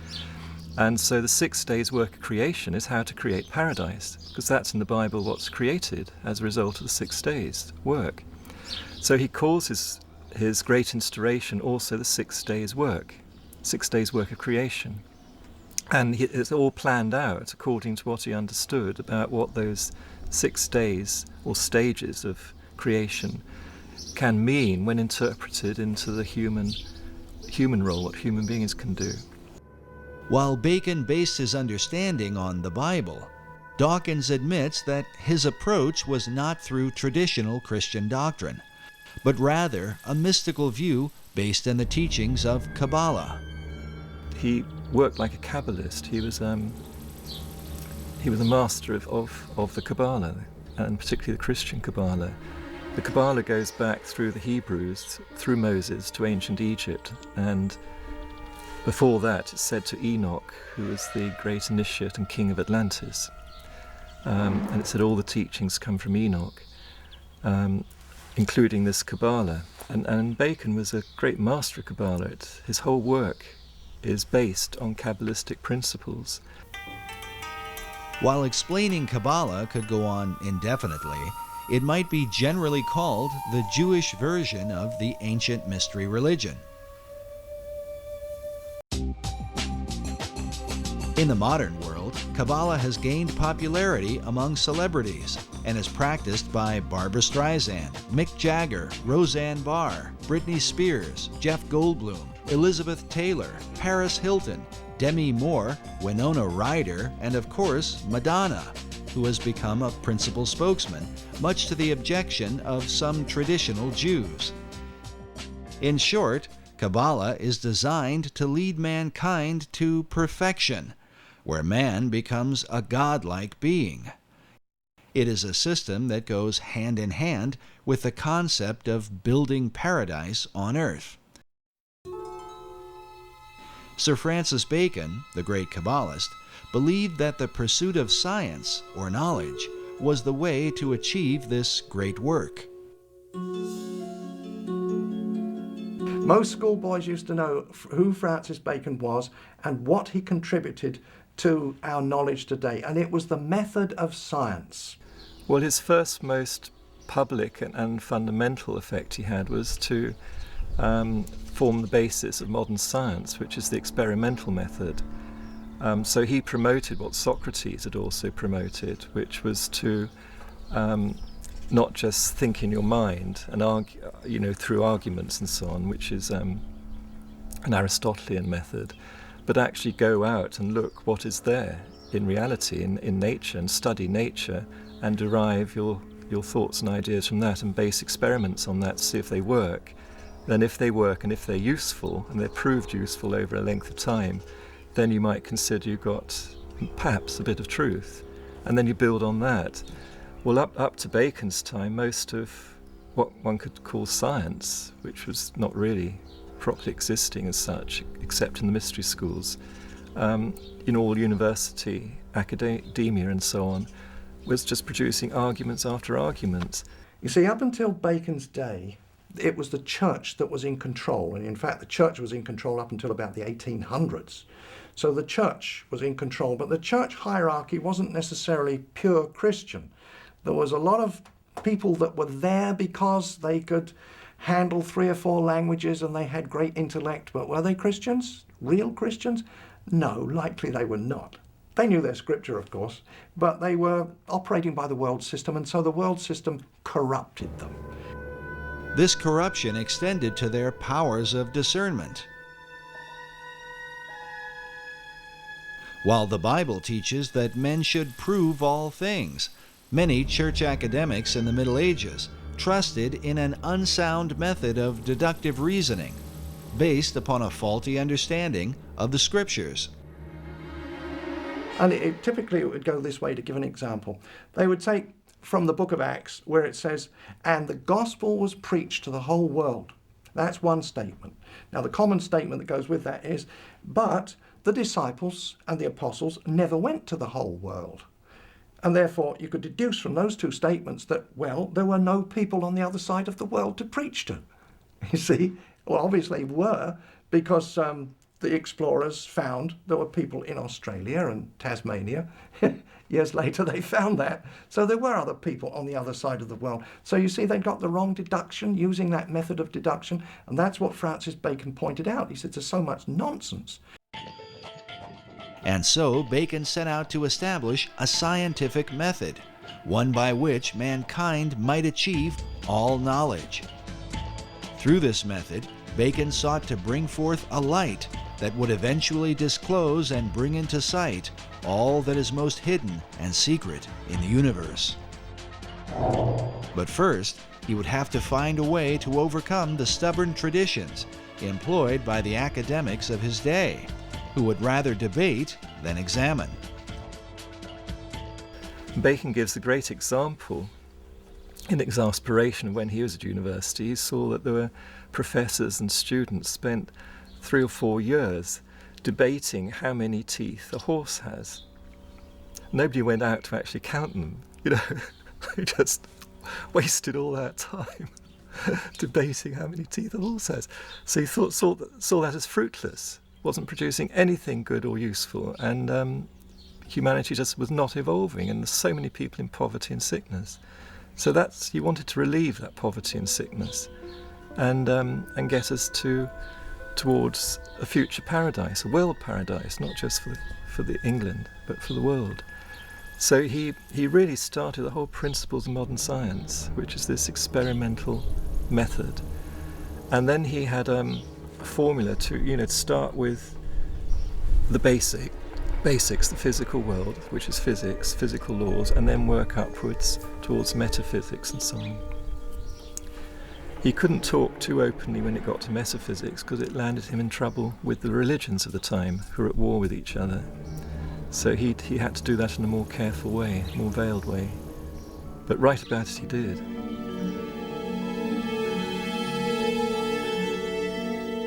Bacon's metaphysical ideas led him into teachings that would have been condemned by both the Catholic and Protestant churches of his day. He is said to have made contact with the spirit realm, and that upon hearing a heavenly voice, he was given his life's work. To protect himself, he kept his practices veiled within secret societies, in particular the ancient Brotherhood of the Rose and Cross.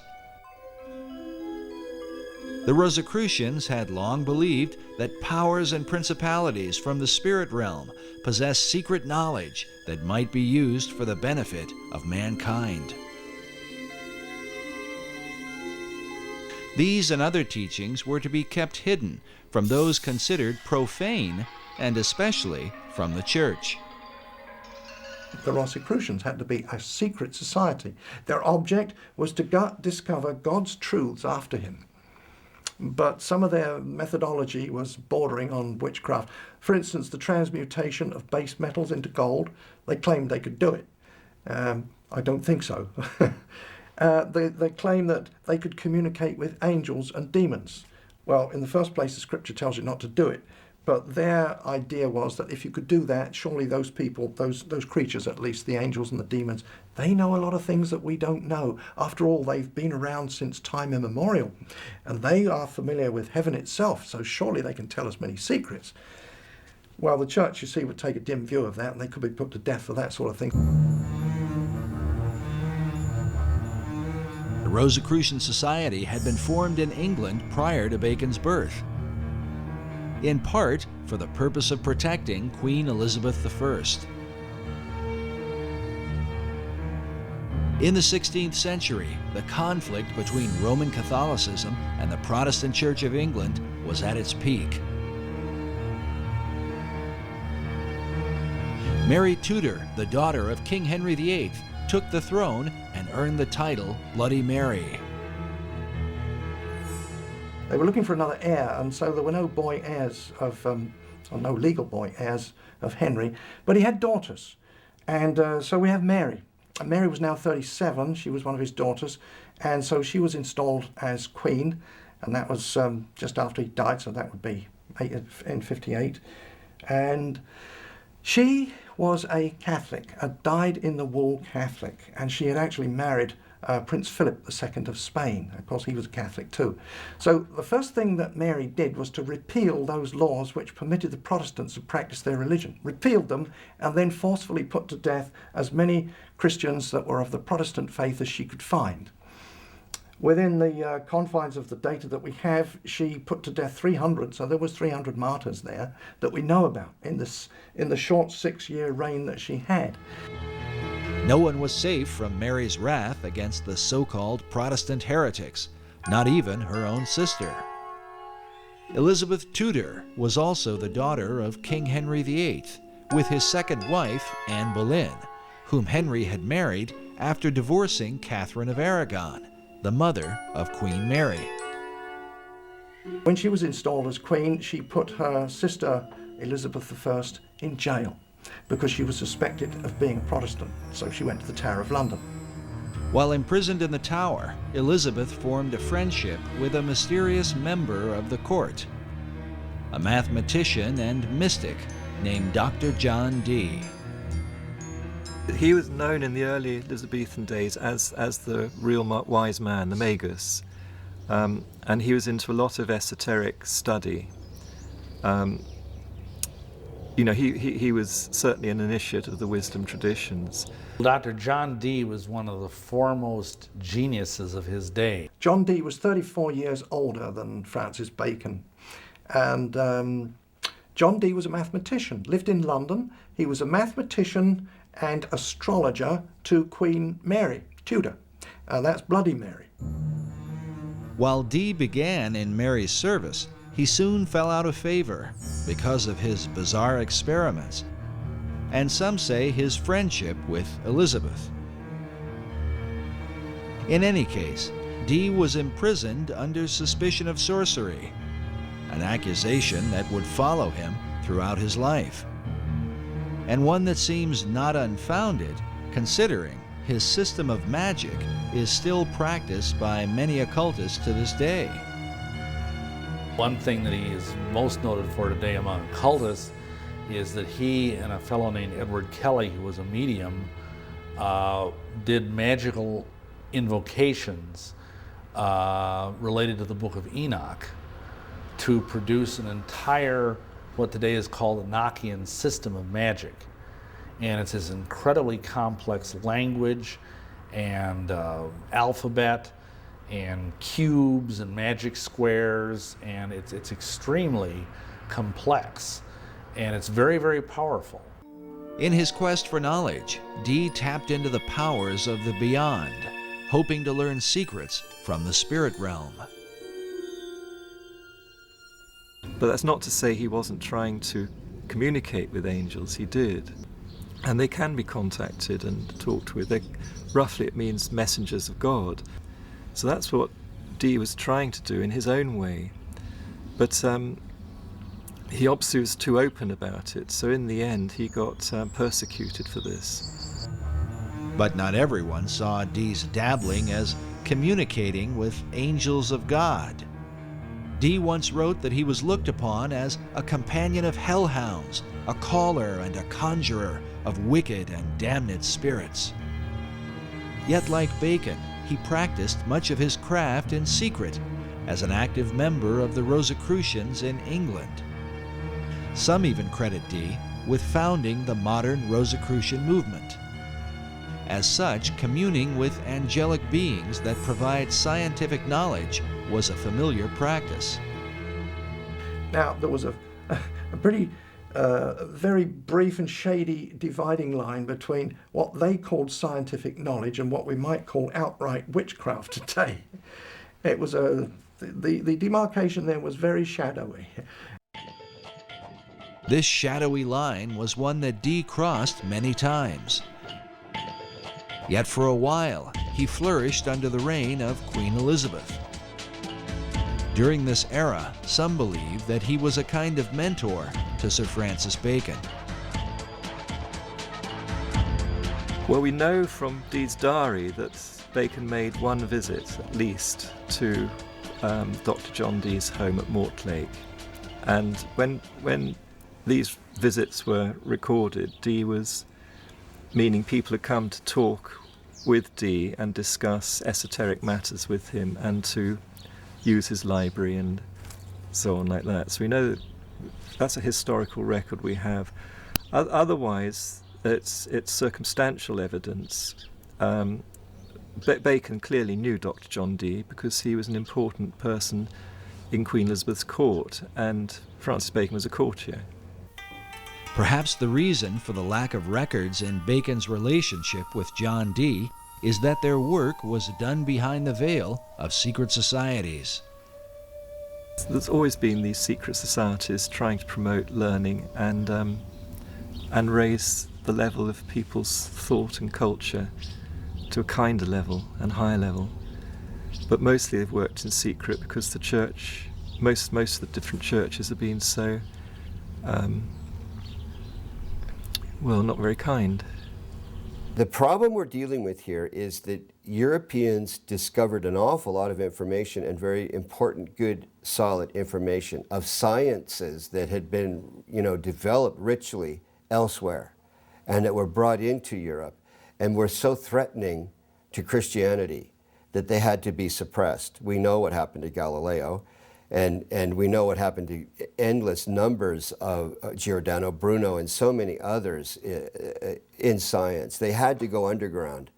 So the process of forcing knowledge and wisdom underground created a lot of coding and a lot of buzzwords and a lot of secret gestures and terms that still aren't understood to this day. So Dee is amongst that group. While men such as Galileo were persecuted for representing scientific knowledge, the secret societies of the Elizabethan era were in danger not for the knowledge they possessed, but how they obtained it, through occult practices of summoning spirits and conjuring demons. They were, nevertheless, determined to continue for the cause of science and learning. Dr. John Dee led the way in this arena. His method became known as angel magic because of his contact with spirits that Dee believed were sometimes good and sometimes evil. At one point, Dee's angels compelled him to visit the Holy Roman Emperor, Rudolph II, and tell him that he was wicked and that if he did not repent, God would throw him down. Incredibly, Dee obeyed the angels, visited the emperor, and established a friendship that would help to protect him from persecution later on. In his experiments, Dee worked with a medium named Edward Kelly. Kelly was the one who often made contact with the spirits Dee communed with. In a diary entry of June 8, 1584, Dee records a startling account. He claims that Kelly was greatly troubled when the angels tried to persuade him that Jesus was not God, and that no prayers ought to be made to him. They further claimed that sin did not really exist, and that man's soul simply moves from one body to another, in what sounds like reincarnation. Upon hearing this, Kelly was apparently distraught, and believed they had contacted evil spirits. Nevertheless, the angels provided Dr. Dee with gifts of knowledge.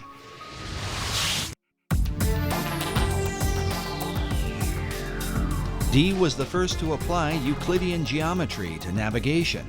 He built the instruments for and trained the first-rate navigators. He is credited with coining the word Britannia, or Britain, and his influence laid the foundation for what would become the British Empire. He made his own maps and is said to have charted the northeast and northwest passages in his attempts to increase the wealth of England by gaining access to the New World. And believe it or not, the New World has been secretly influenced by his example. John Dee is considered the original wizard. He was the inspiration for the character of Prospero in Shakespeare's The Tempest, and for Christopher Marlowe's Dr. Faustus. In the modern world, Dee was the role model for J.K. Rowling's Albus Dumbledore in the Harry Potter books, the character of Gandalf in Tolkien's Lord of the Rings, and even Ian Fleming's James Bond. Few people know that John Dee was the original Agent 007 in Her Majesty's Secret Service. Ian Fleming got the idea for his designation 007 for James Bond from the fact that that was how John Dee would sign his correspondence when he was overseas working as a spy for Queen Elizabeth. He would always sign his name 007. And that's where the concept came in for James Bond. Because James Bond was originally intended to be kind of a modern day Dr. John Dee, although it never really developed that way. While Dee's character continues to intrigue, some would argue that compelling the imaginations of literary minds was not his greatest influence. This image shows what appears to be a wizened old man passing a lamp in the dead of night to a younger man in Elizabethan clothing. Baconians believe this old world engraving represents Dr. John Dee passing the lamp of esoteric knowledge and wisdom to his successor, Francis Bacon. Both Bacon and Dee were men of science, dedicated to the advancement of learning.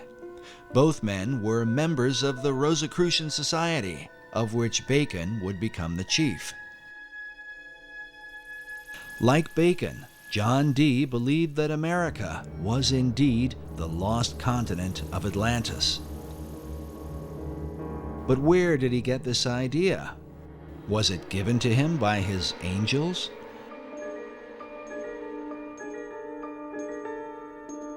And did he pass this concept on to Francis Bacon? We can only speculate.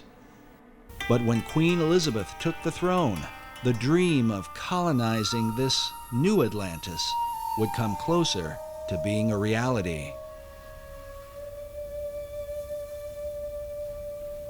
When Bloody Mary, as she was called, this was Mary Tudor, who had been now on the throne and persecuting the Christians, and she died, perhaps ironically, with a false pregnancy.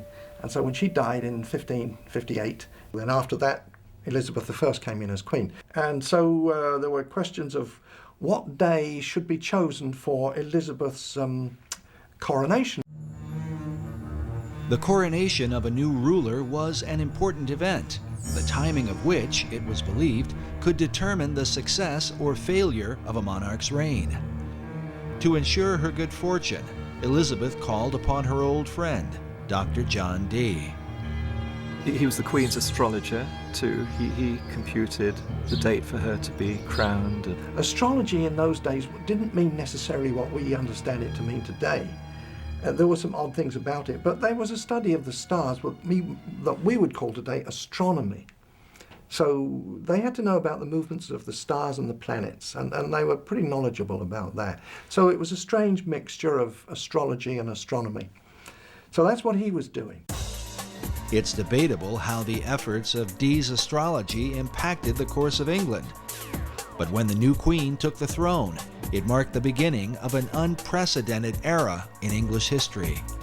During this time, the language of the New World would be transformed, ancient knowledge would unfold, and the course of the philosophic empire would be established.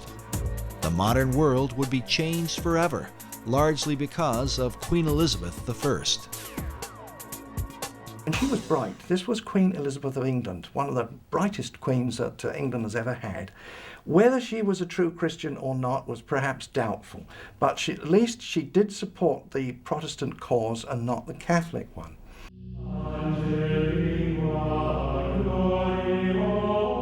The Queen's Protestant faith made her immediate enemies in Rome. In April of 1570, Pope Pius V issued a papal bull excommunicating her from, quote, the unity of the body of Christ. Well, that meant that the Pope was saying to all the Catholic kings of Europe, go and invade England, kill the Queen, take over the country, make it Catholic, and I'll give you my blessing. So that was a huge threat to England and the Queen. So the English, who didn't like that, didn't like that idea, they formed a close-knit protection around the Queen and their country. To answer the threat of spies and assassins from Rome, the English set up an intelligence network under the leadership of Sir Francis Walsingham, known as the Queen's Spy Master. Among his secret agents were Dr. John Dee and later on Sir Francis Bacon, along with their Rosicrucian Society, which is said to have been formed in England for the purpose of protecting Elizabeth. But some suspect the Order of the Rose and Cross had yet another agenda. I think they would have definitely been on the Protestant side of things. They would have had a vested interest in using all of their both political savvy and occult savvy to protect the Queen, but I also think they had an esoteric agenda as well. This society had a very esoteric base. Behind it had links with the wisdom societies, the wisdom traditions throughout Europe, and inherited a lot of that wisdom light being passed on.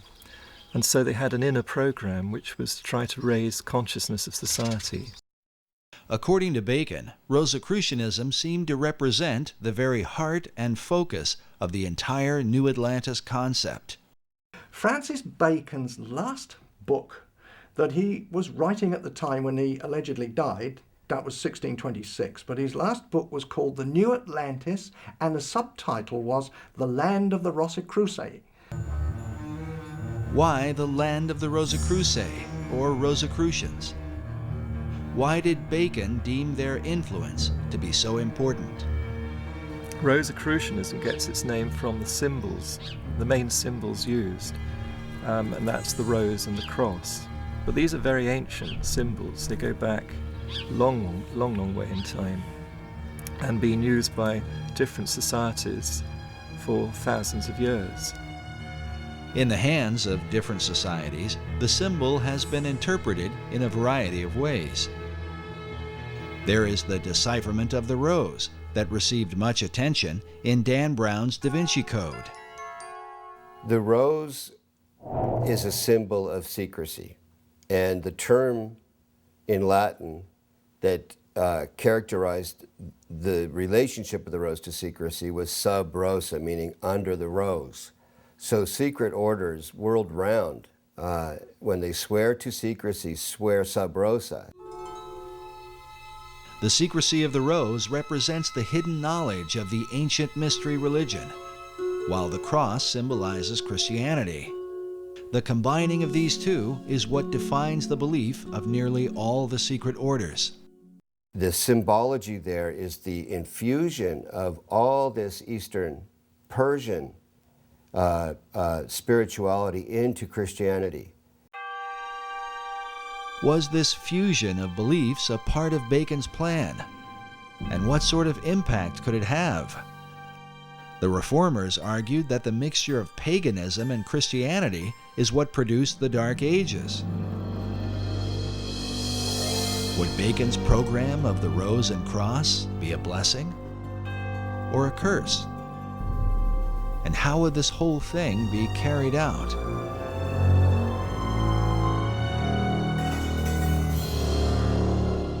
When one follows the Rosicrucian trail, John Dee was a very, very key influence in the historical Rosicrucians, and some say even the founder of it, the first president of it.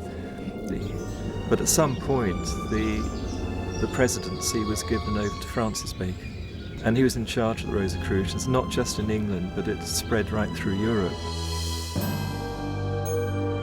and was following Bacon's particular program. And outwardly Bacon called his program the advancement of proficience of learning. This advancement of learning represented Bacon's desire to transform the world through knowledge. But he recognized that the key to obtaining knowledge was in a people's ability to communicate. As such, Bacon worked to reform the English language in ways never before realized. And it is a bit strange that the English language, as crude as it was in the time of Bacon's youth, by the time he died, it was becoming one of the most refined languages. But in England at that time, the English was dreadful. It was garbled with all kinds of different dialects, because if you think about it, England was made up of the Saxons, the Danes, the Gauls who had invaded, they were the Frenchmen, and they had a whole mixture of languages. So very often one Englishman could not communicate with another.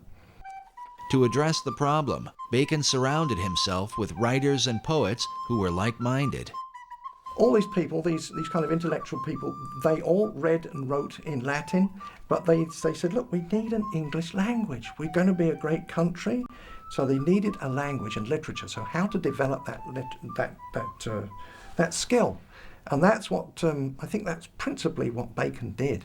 He gathered around him a literary society, you know, writers, poets, artists as well. And some of them were employed to, as part of the Secret Service of Queen Elizabeth. And they had communications with people all over Europe, in all the different countries of Europe. And from their letters, they derived the roots of new English words, which they invented and put out. These new words were put out through a variety of literary works, books and poems and plays of the theater. Bacon's circle of writers and poets were largely responsible for the explosion of English literature during the Elizabethan era. They included such notable authors as Ben Jonson, Christopher Marlowe, Sir Walter Raleigh, and Edmund Spenser, to name a few. In addition, Bacon was dedicated to bringing the sacred knowledge of the ancient world to English-speaking people, knowledge otherwise kept hidden by the barriers of language. When he died, and subsequent to that, they've culled together at least 2,000 books. Not books that he wrote, because obviously one man couldn't write that number, but he had what he called a scriptorium. These were scribes who he paid to write for him. When he was the Lord High Chancellor of England, he had wealth, and he used to pay the scriptorium, these scribes, and he paid people to translate the classic books, Homer's Iliad, all the old Greek, the Roman classics, and all those classics, Livy, translate them all into English and put them in books. It turns out too that Bacon had a printing press. He had a factory with using brass plates for printing. That was his own thing. Nobody knew about that until rather recently. But nevertheless, there were 2,000 works that we know of that passed through his hands in one way or another to give literacy to the English public. Printing presses to make these books available to many people at a cheap price. But Bacon's purpose and that of his literary society was to prepare the people of the Old World to colonize the land of the New. As the term colonization scheme suggests, the launching of Bacon's plan for America was not by chance, but by design. It could be said that his great scheme began at an early age, perhaps when he was sent by Queen Elizabeth I to the court of France, where he was inspired by the example of the French poets.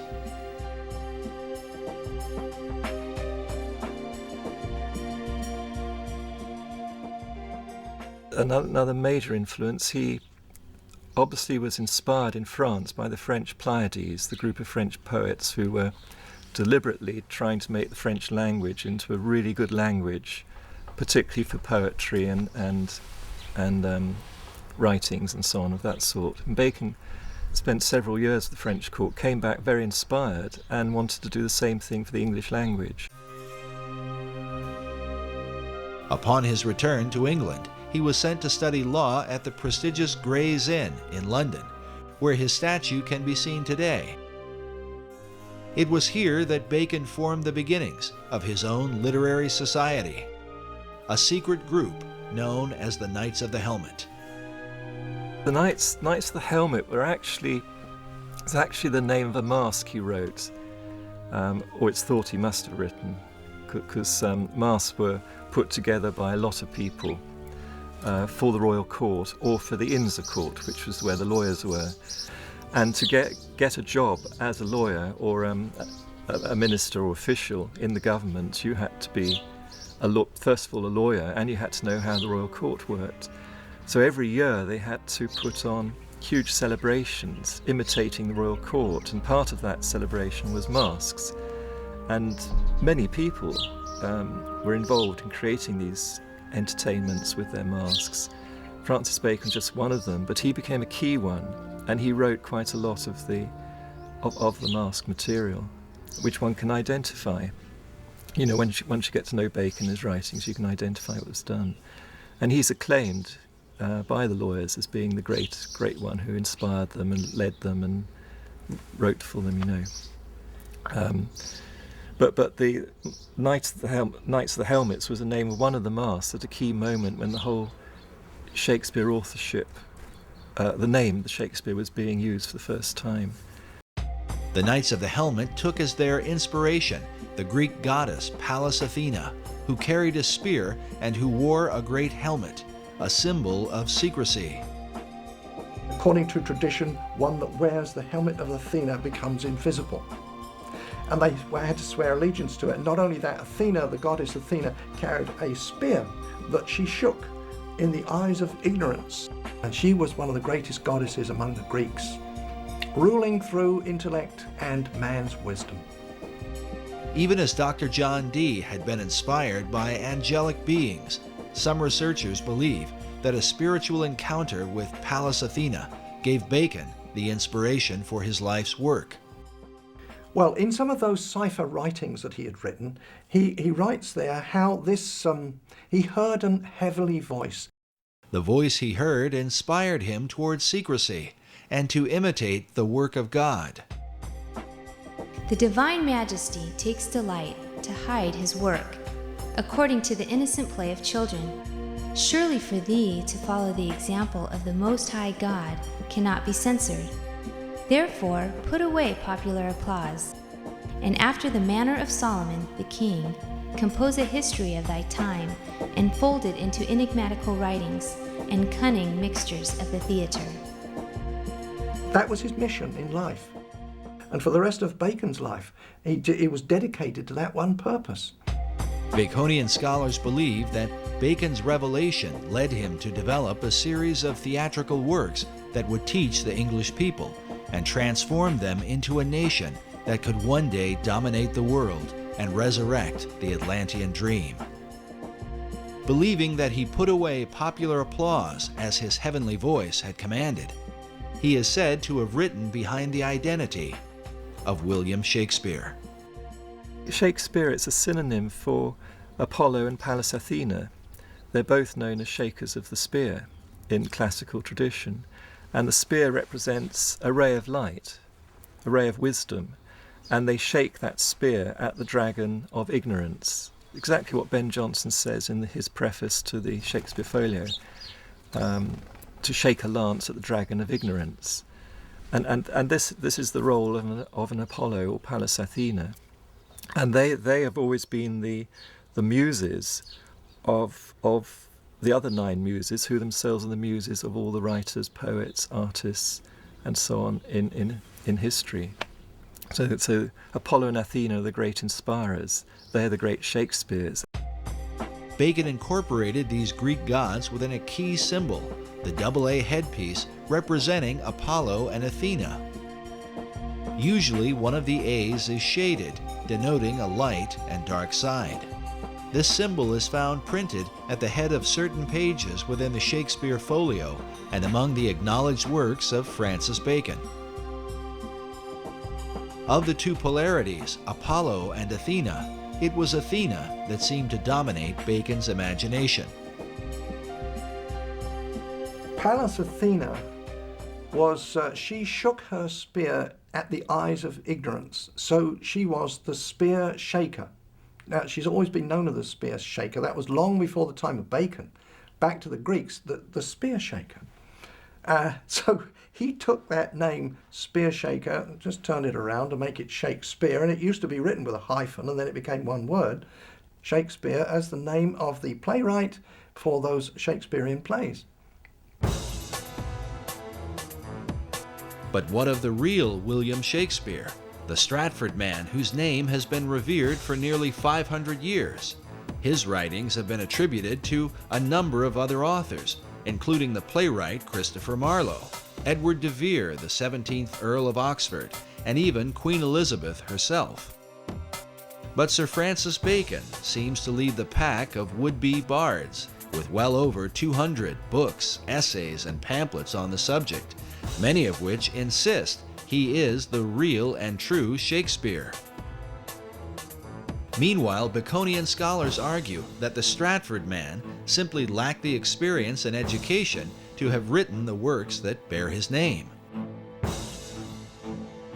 There is a mystery because when you look at the plays, everything that's in them and what lies behind them in terms of experience, knowledge, and so on like that's expressed through the plays, and the philosophy in the plays, and so on like that, they do not match up with what we know of the life of the actor. In fact, the life of the actor is quite well known. There's quite a lot of research been done on William Shakespeare Stratford, so a lot is known about his life, and none of it matches up what you can deduce from the author from the plays themselves. In fact, the more we find out about the life of the actor, the worse it gets. Here you have a guy who is barely literate enough to make a mark, much less write his name. His mark was only existent in 5 documents. There's not a single letter either from him or to him by any of his contemporaries. How can this guy have written the greatest literary works in the history of the world? It just didn't happen. Whoever's the author certainly knew about certain things happening abroad in the royal courts, in France, in Italy, and in Spain. Not only taught the workings of the court, but the intrigues as well, and who would know that? Certainly not a play actor like the William Shakespeare. There's no way that man could have known the intrigues that went on inside the court. But Francis Bacon did. He was well familiar with it. He was brought up in the court. You can't just say, oh, genius did it all. It's impossible for genius alone to do that. You've got to have all that background experience, knowledge, and so on, to get something like the Shakespeare plays. There's even a quote from one of the justices, one of the English justices, that it's clear that from the Shakespeare writings that the author had to be an attorney because there is not a single legal error contained in any of them. The author writes naturally as if he's a lawyer. It doesn't just put in legal terms here and there just to suit the story. It just legal terms and the whole legal jargon just rolls off him absolutely naturally as if he's used to living in that environment all the time. Well, that doesn't fit the actor from Stratford. There's just no way the historic William Shakespeare could have written these plays. There's only one person who could possibly be the author of those plays, which is Francis Bacon. Yet wouldn't the colossal size of all the plays, poems, and sonnets be too much for Bacon himself to complete, especially while becoming a lawyer, launching modern science, and writing the many other works attributed to him? This could be where the Knights of the Helmet took part, as evidence suggests that the plays may have been the collective effort of Bacon's literary society. We know from historical records that Bacon actually had a literary group around him. Some of them were actually paid, employed by him, and others just did it voluntarily. A big group. Why? Why did he do that? You don't employ a lot of people, all writers, poets, artists, and as well as cipher experts and so on. You don't employ them for nothing. So what did they do? And then you get the answer, the Shakespeare plays, because scholars have found out there's been other contributions in the plays from other poets and so on, who all put a little bit in here and there. And then you find that they were either associated with or employed by Bacon in that group. They're all part of this one group. So then the picture emerges of a typical Renaissance studio, but instead of being an artist, a painter with his studio of pupils, you've got a writer with his studio of pupils working with him. They each contribute a little bit to the picture or the story, but the main artist or author is Francis Bacon himself.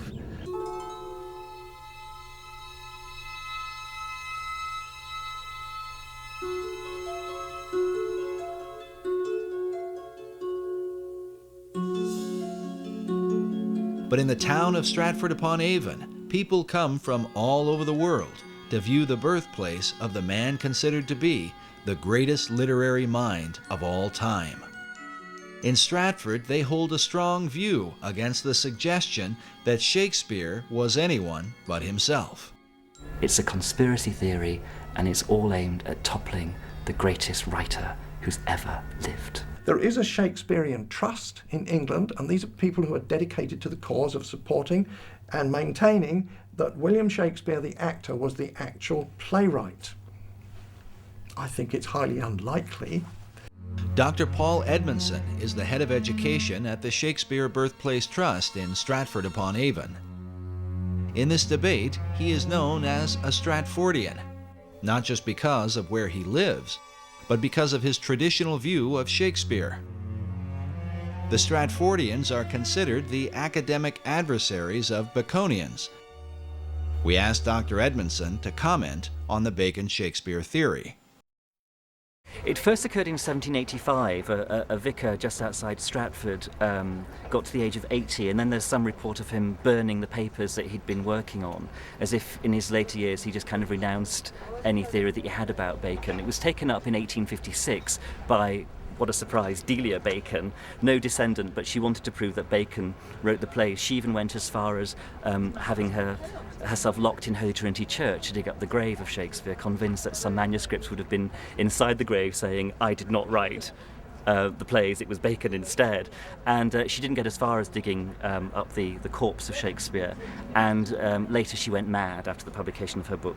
But her book was groundbreaking. She had good support from Nathaniel Hawthorne, Mark Twain. She knew literary figures in the States. Mark Twain was certainly convinced that the historic William Shakespeare did not write the Shakespeare plays. And this is a guy, how can you deny his conclusions? He had the money to investigate it. He had the time to investigate it. He's not known as a crackpot in any other venue.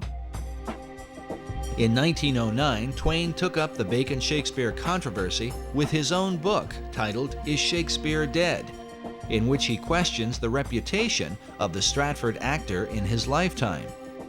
He's saying that in Shakespeare's own life, no one regarded him as being important or famous or a brilliant playwright or anything like that.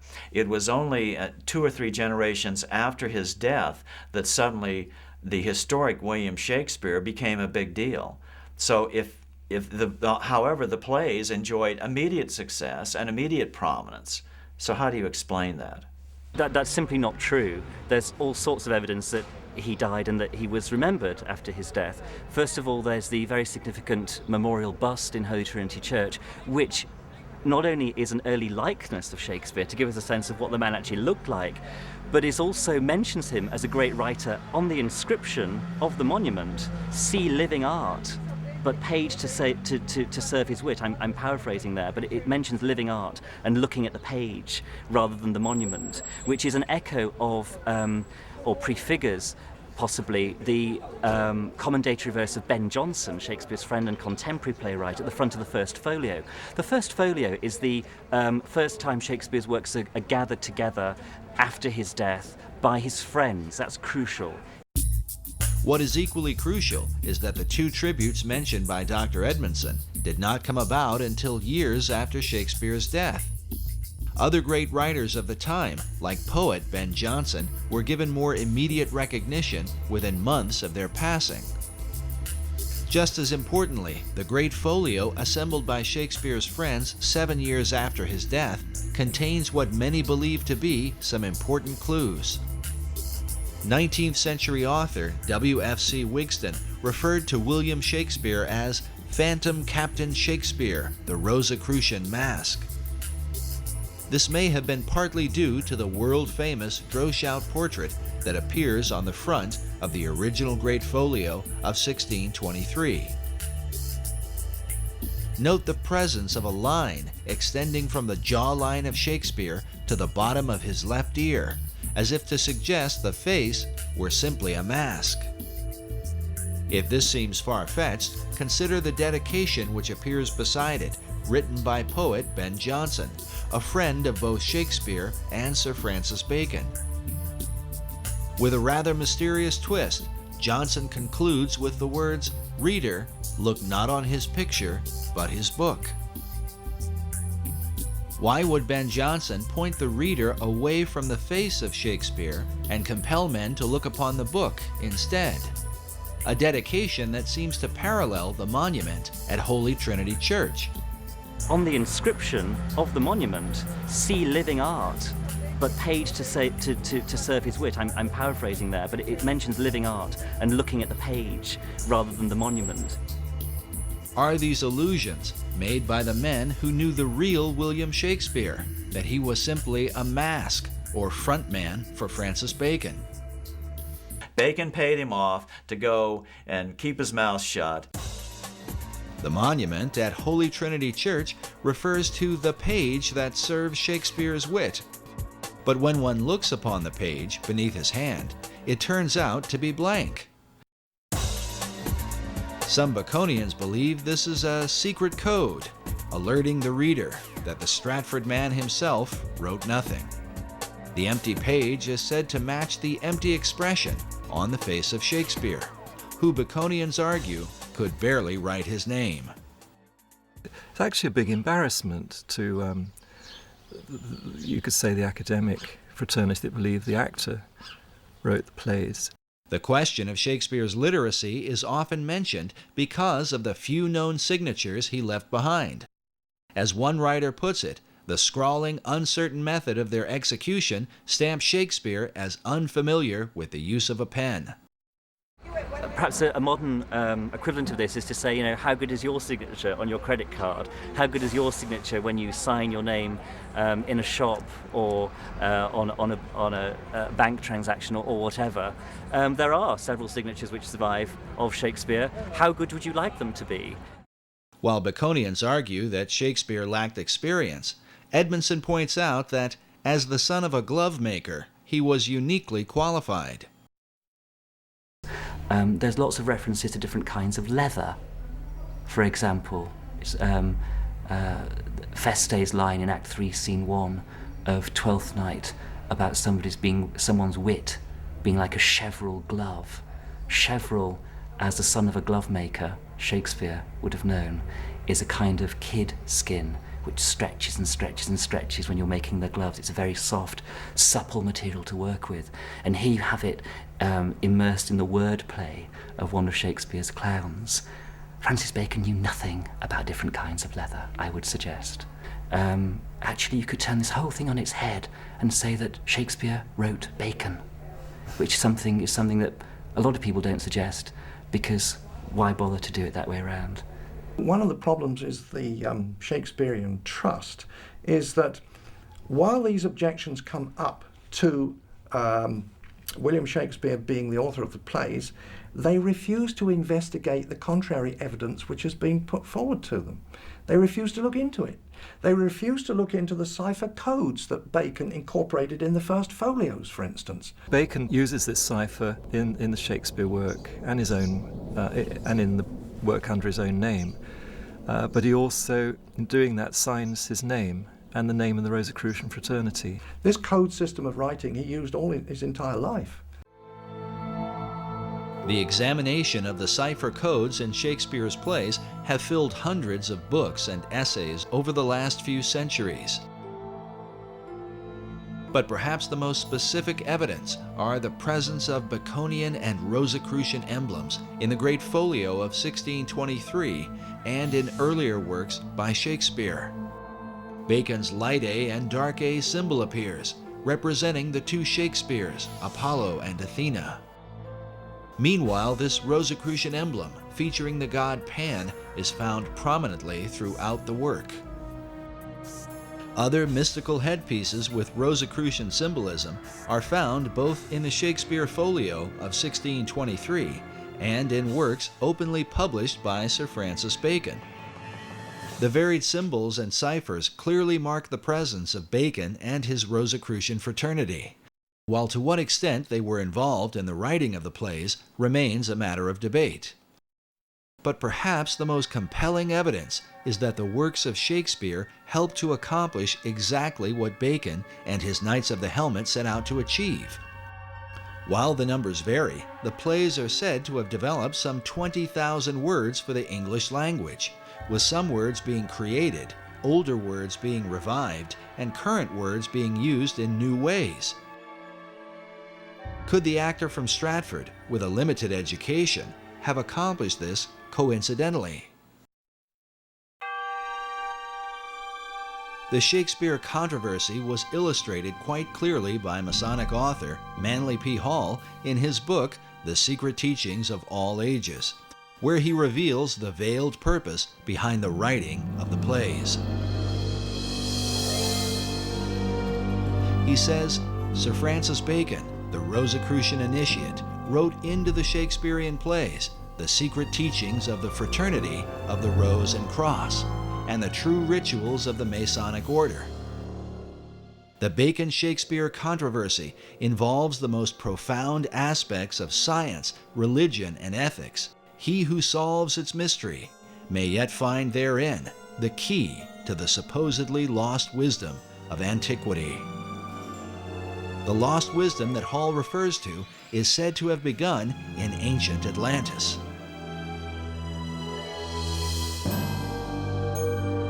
Is this the real key to understanding Shakespeare?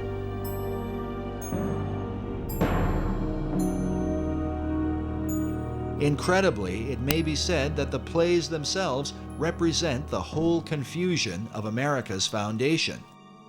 For while Shakespeare contains a clear representation of Christianity, with some 1,200 biblical references, along with them are plays with openly pagan and magical themes. Like the symbol of the Rose and Cross, the plays combine the teachings of Christianity with the wisdom of the mystery religion.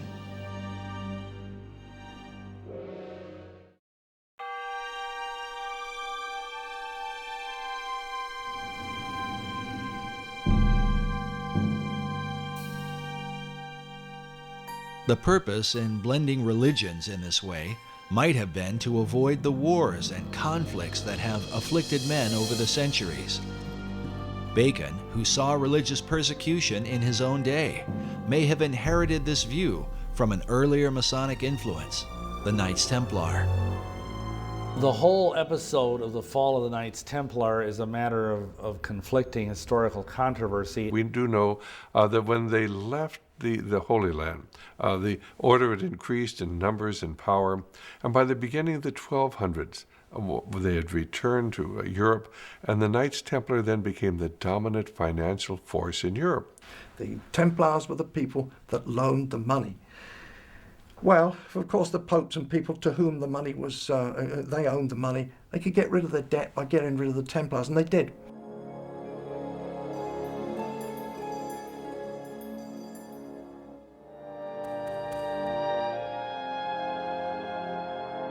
But in addition to the issue of debt, the Templars were accused for embracing certain religious doctrines they had picked up during their time in the Holy Land. It is said they began to combine the teachings of Christianity with the influence of Islam and Judaism, as well as spin-off cults known as the Yazidi and the Hashashin. What people did not understand is they had adopted the teachings of the ancient esoteric religions. And they were decreed by the Pope in 1308 in Europe and 1309 in England that the Templars should be disbanded, if not hunted down and killed. Many Templars were tortured under the Inquisition and even burned at the stake for heresy. But some of them escaped. And a lot of them, I think, went underground, because by no means did the dragnet, if you will, capture all of them. A lot of them fled to Scotland. They had to go into hiding. And one of the places they found to hide was the Masonic Lodge. There's no question but that the Knights Templar are the real fulcrum of the latter development of Freemasonry. And that's not saying that Freemasonry did not pre-exist the Knights Templar. It did, as the builders, as guilds of builders throughout Europe. It is from the influence of the Knights Templar that many believe Masonry began to develop its modern philosophy. A philosophy literally carved in stone and found in one of the most intriguing monuments of the Western world. Just outside of Edinburgh, Scotland, is the Rosslyn Chapel, a place that may well provide a door to understanding Masonry, the Knights Templar, and the ancient plan for America. It very conclusively demonstrates a profound relationship between Scotland and the Templars and the Freemasons, which is not really any big revelation. But of course, the whole idea is that the three things go together. The chapel was built in the 15th century by William Sinclair. The tomb of his ancestor of the same name, and who died a century earlier, is found within. His name, as it appears, William Sinclair, Knight Templar, is believed to be a link between the Templars and the Scottish Masons who built this mysterious chapel. The chapel the foundation stone was laid in 1446, and it was finished about 1492. So it took 50 odd years to build. And the interesting fact is that William Sinclair, the builder, was 50 when the job started, and he died when it stopped. So this man was uniquely old, because in medieval times you wouldn't expect to live perhaps more than 35 years or so. But William Sinclair was into his 90s, so he was a remarkable character all the way around. Everything about him was remarkable, including the legacy he's left us. The legacy of Rosslyn Chapel seems to be the very essence of the Templar belief and that of secret societies everywhere. The removal of all boundaries concerning world religion. As noted before, this Gnostic theme is well captured in Dan Brown's best-selling book, The Da Vinci Code, a work that has created worldwide controversy. During our visit to Rosslyn Chapel, we encountered Erwin Lutzer, author of the book, The Da Vinci Deception. Of course, as we know, Rosslyn Chapel has become famous because of the Da Vinci Code. And you have people coming from all over the world staring at its ceilings, trying to crack its codes. As we walk through it, it's very probable that the Masons who built it had a field day. They decided that they were going to combine all kinds of mythological elements along with the Bible. So you have Masonic elements in the chapel, you have some pagan elements, you have Christian elements, and they're all thrown together. Rosslyn Chapel is probably one of the most extraordinary buildings in the world. It is like a Disneyland of Masonry and Rosicrucianism. I think the chapel is an enigma. It satisfies the needs of a great number of people who come to Rosslyn for a whole raft of reasons. If you're a Knight Templar or a Freemason, if you are an American looking for some links with the New World before it was discovered, if you're a Sinclair, if you're religious or an art historian or an architectural historian, an esoteric, Rosslyn has got something for you. If you're a paganist, we have over 110 green men. Most churches will have 1 or 2 green men, but we have over 100 of them. The green man is a representation of an ancient fertility god, just one of the many pagan icons in the chapel. And so Rosslyn, not only does it offer a great many things to different people, but it also offers a mystery. The mystery, he explains, is that Rosslyn Chapel, while designed as a Christian church, is filled with so many religious symbols, a person is confused about what they are compelled to worship. It's like having a VCR. You know pretty much what it's meant to do, but you can't actually make it work properly. No one can follow the instructions. And the chapel is like that. We know it's a church. That's fair enough. But it has so many other little stories connected with it and mysteries, and the carvings are not particularly clear, and they can be interpreted one way or another. And so for everything you see in the chapel, there's probably 3 answers. And that, I think, is its great appeal. Centuries after its construction, researchers continue to question the overarching message of the chapel. What was the intent of its design? It may have had a point for the Masons who made it, in the sense that there were various messages that were conveyed. Essentially, Masonry's doctrine, foundationally, and they will even say this publicly, is universalism. which is the idea that basically all religions are the same. It doesn't matter what religion you are, as long as you're sincere and devout in your beliefs, and that all men, they say, may gather at the hospitable altars of Masonry no matter what their religious belief. So in that sense, they're very much part of pushing toward a one world religion, and to view biblical Christianity as basically the enemy. Because biblical Christianity makes unique claims about itself that none of these other groups, the Rosicrucians, the Masons, any of these groups, will acknowledge. Some of us are convinced it's important that Christianity be held distinct from some of the elements that are found here in Rosslyn Chapel. After all, the message of Jesus Christ is very, very unique. But throughout history, you've always found those who want to blend together various ideas, various organizations, and various religions.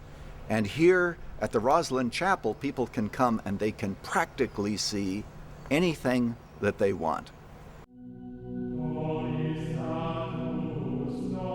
But within the monument is evidence, not only of what the Templars and Masons came to believe, but perhaps a reflection of things to come. The promise of a land where one day their ancient hope might be fulfilled. For inside Rosslyn Chapel, along with the haunting imagery, is evidence of the New World prior to the discovery of Columbus.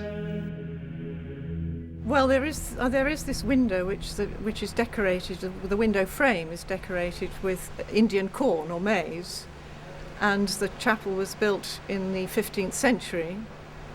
So it is strange that Indian corn, which wasn't ever grown here, is used as a motif. The chapel was finished around 1492, the same year Columbus is thought to have come to America. This would mean the carvings would have been completed beforehand. But how did the Masons who built this chapel have knowledge of Indian corn, a crop not grown in Europe and indigenous to the New World? Who knows? There are lots of mysteries about this chapel. Another mystery is the presence of aloe cactus plants, also indigenous to America, and like the Indian corn, carved along the arches of the chapel. But even with these, academics have been skeptical.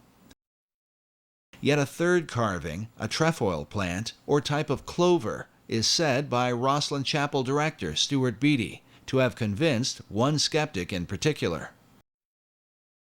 The trefoil plant is quite interesting. Rosslyn Chapel does have carvings of plants that we believe came from the New World before Columbus discovered America. We've had these plants investigated, and a botanist from the university had a good look at them, and he wasn't particularly convinced, as academics need to be. He wasn't 100% sure that these plants were in fact aloe cactus and sweet corn. And I think his logic was that the people who went to the New World and recorded these images on parchment brought those images back. They would have been translated to wood and then subsequently translated to stone. And it's that process which removes them from the original 2 or 3 times, which means that there are discrepancies that can build in. And so, being an academic, he was uncomfortable with these images. And when looking around the chapel, he suddenly, his eyes lit up, and he came and got me, and he said, whilst I was fairly unsure about the sweet corn and aloe cactus as being honestly genuine, I have found a trefoil plant on what would have been the outside of the chapel at the time, but is now the baptistry, that would only have been found in the New World. Therefore, I am much more comfortable to say that the other plants are also honest and true.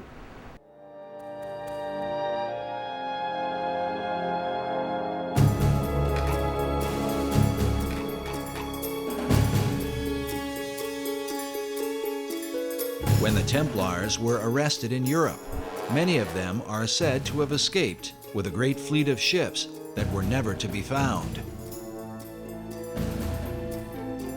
Could they have made their way to the New World?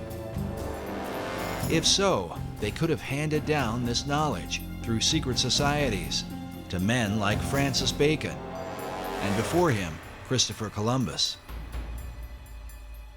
Some people believe that Columbus didn't just accidentally stumble onto America, that some secret society which he had access to had knowledge of the existence of the continent of both North and South America. Was Christopher Columbus a member of a secret order? Some researchers point to this painting that depicts Columbus with his left hand in a Kabbalistic gesture, denoting the left-hand path of the initiate, meaning the path of darkness or secrecy. In addition, the ships of Columbus sailed to the New World adorned with red crosses on a white background, the symbol of the Knights Templar. Columbus's wife was the daughter of a famous Knights Templar line that passed along what are called portolands and cartographs that Columbus had direct access to. And we know that he robbed the Portuguese and brought all of those portolands to Isabella and Ferdinand. What I'm suggesting is that people knew about this new Atlantis. They knew at the time of Columbus and before the time of Columbus. But did the secret societies involved view the New World as Atlantis of old? And if so, from where did they develop this idea? Was it only from Plato's account? Or from a belief more deeply rooted in America's secret history? In his groundbreaking book, America BC, Harvard professor Barry Fell reveals the presence of ancient Europeans in New England and the American Midwest as far back as 800 BC. The author uncovers evidence of ancient Celts and Druids, with travelers from Spain, Libya, Carthage, Rome, and Egypt, all of whom came to the New World centuries prior to its so-called discovery by Columbus. His research exposes that the all-seeing eye was present in places like Vermont and New Hampshire long before the new order of the ages was declared. Does this stand as proof that America was indeed known by the ancients, and that its destiny has been the plan of secret societies from long ago? Sir Francis Bacon believed it was his mission to reform the world in preparation for building paradise on earth, to lead mankind into a new age. And Bacon himself called himself the herald of the new age, which is the title of Elijah. And in tradition, Elijah is said to come again and again to prepare people for the coming of the Messiah, or coming of the Christ, which has many different interpretations. As shown before, the Masonic Christ is perceived as the hypotenuse in the 47th proposition of Euclid.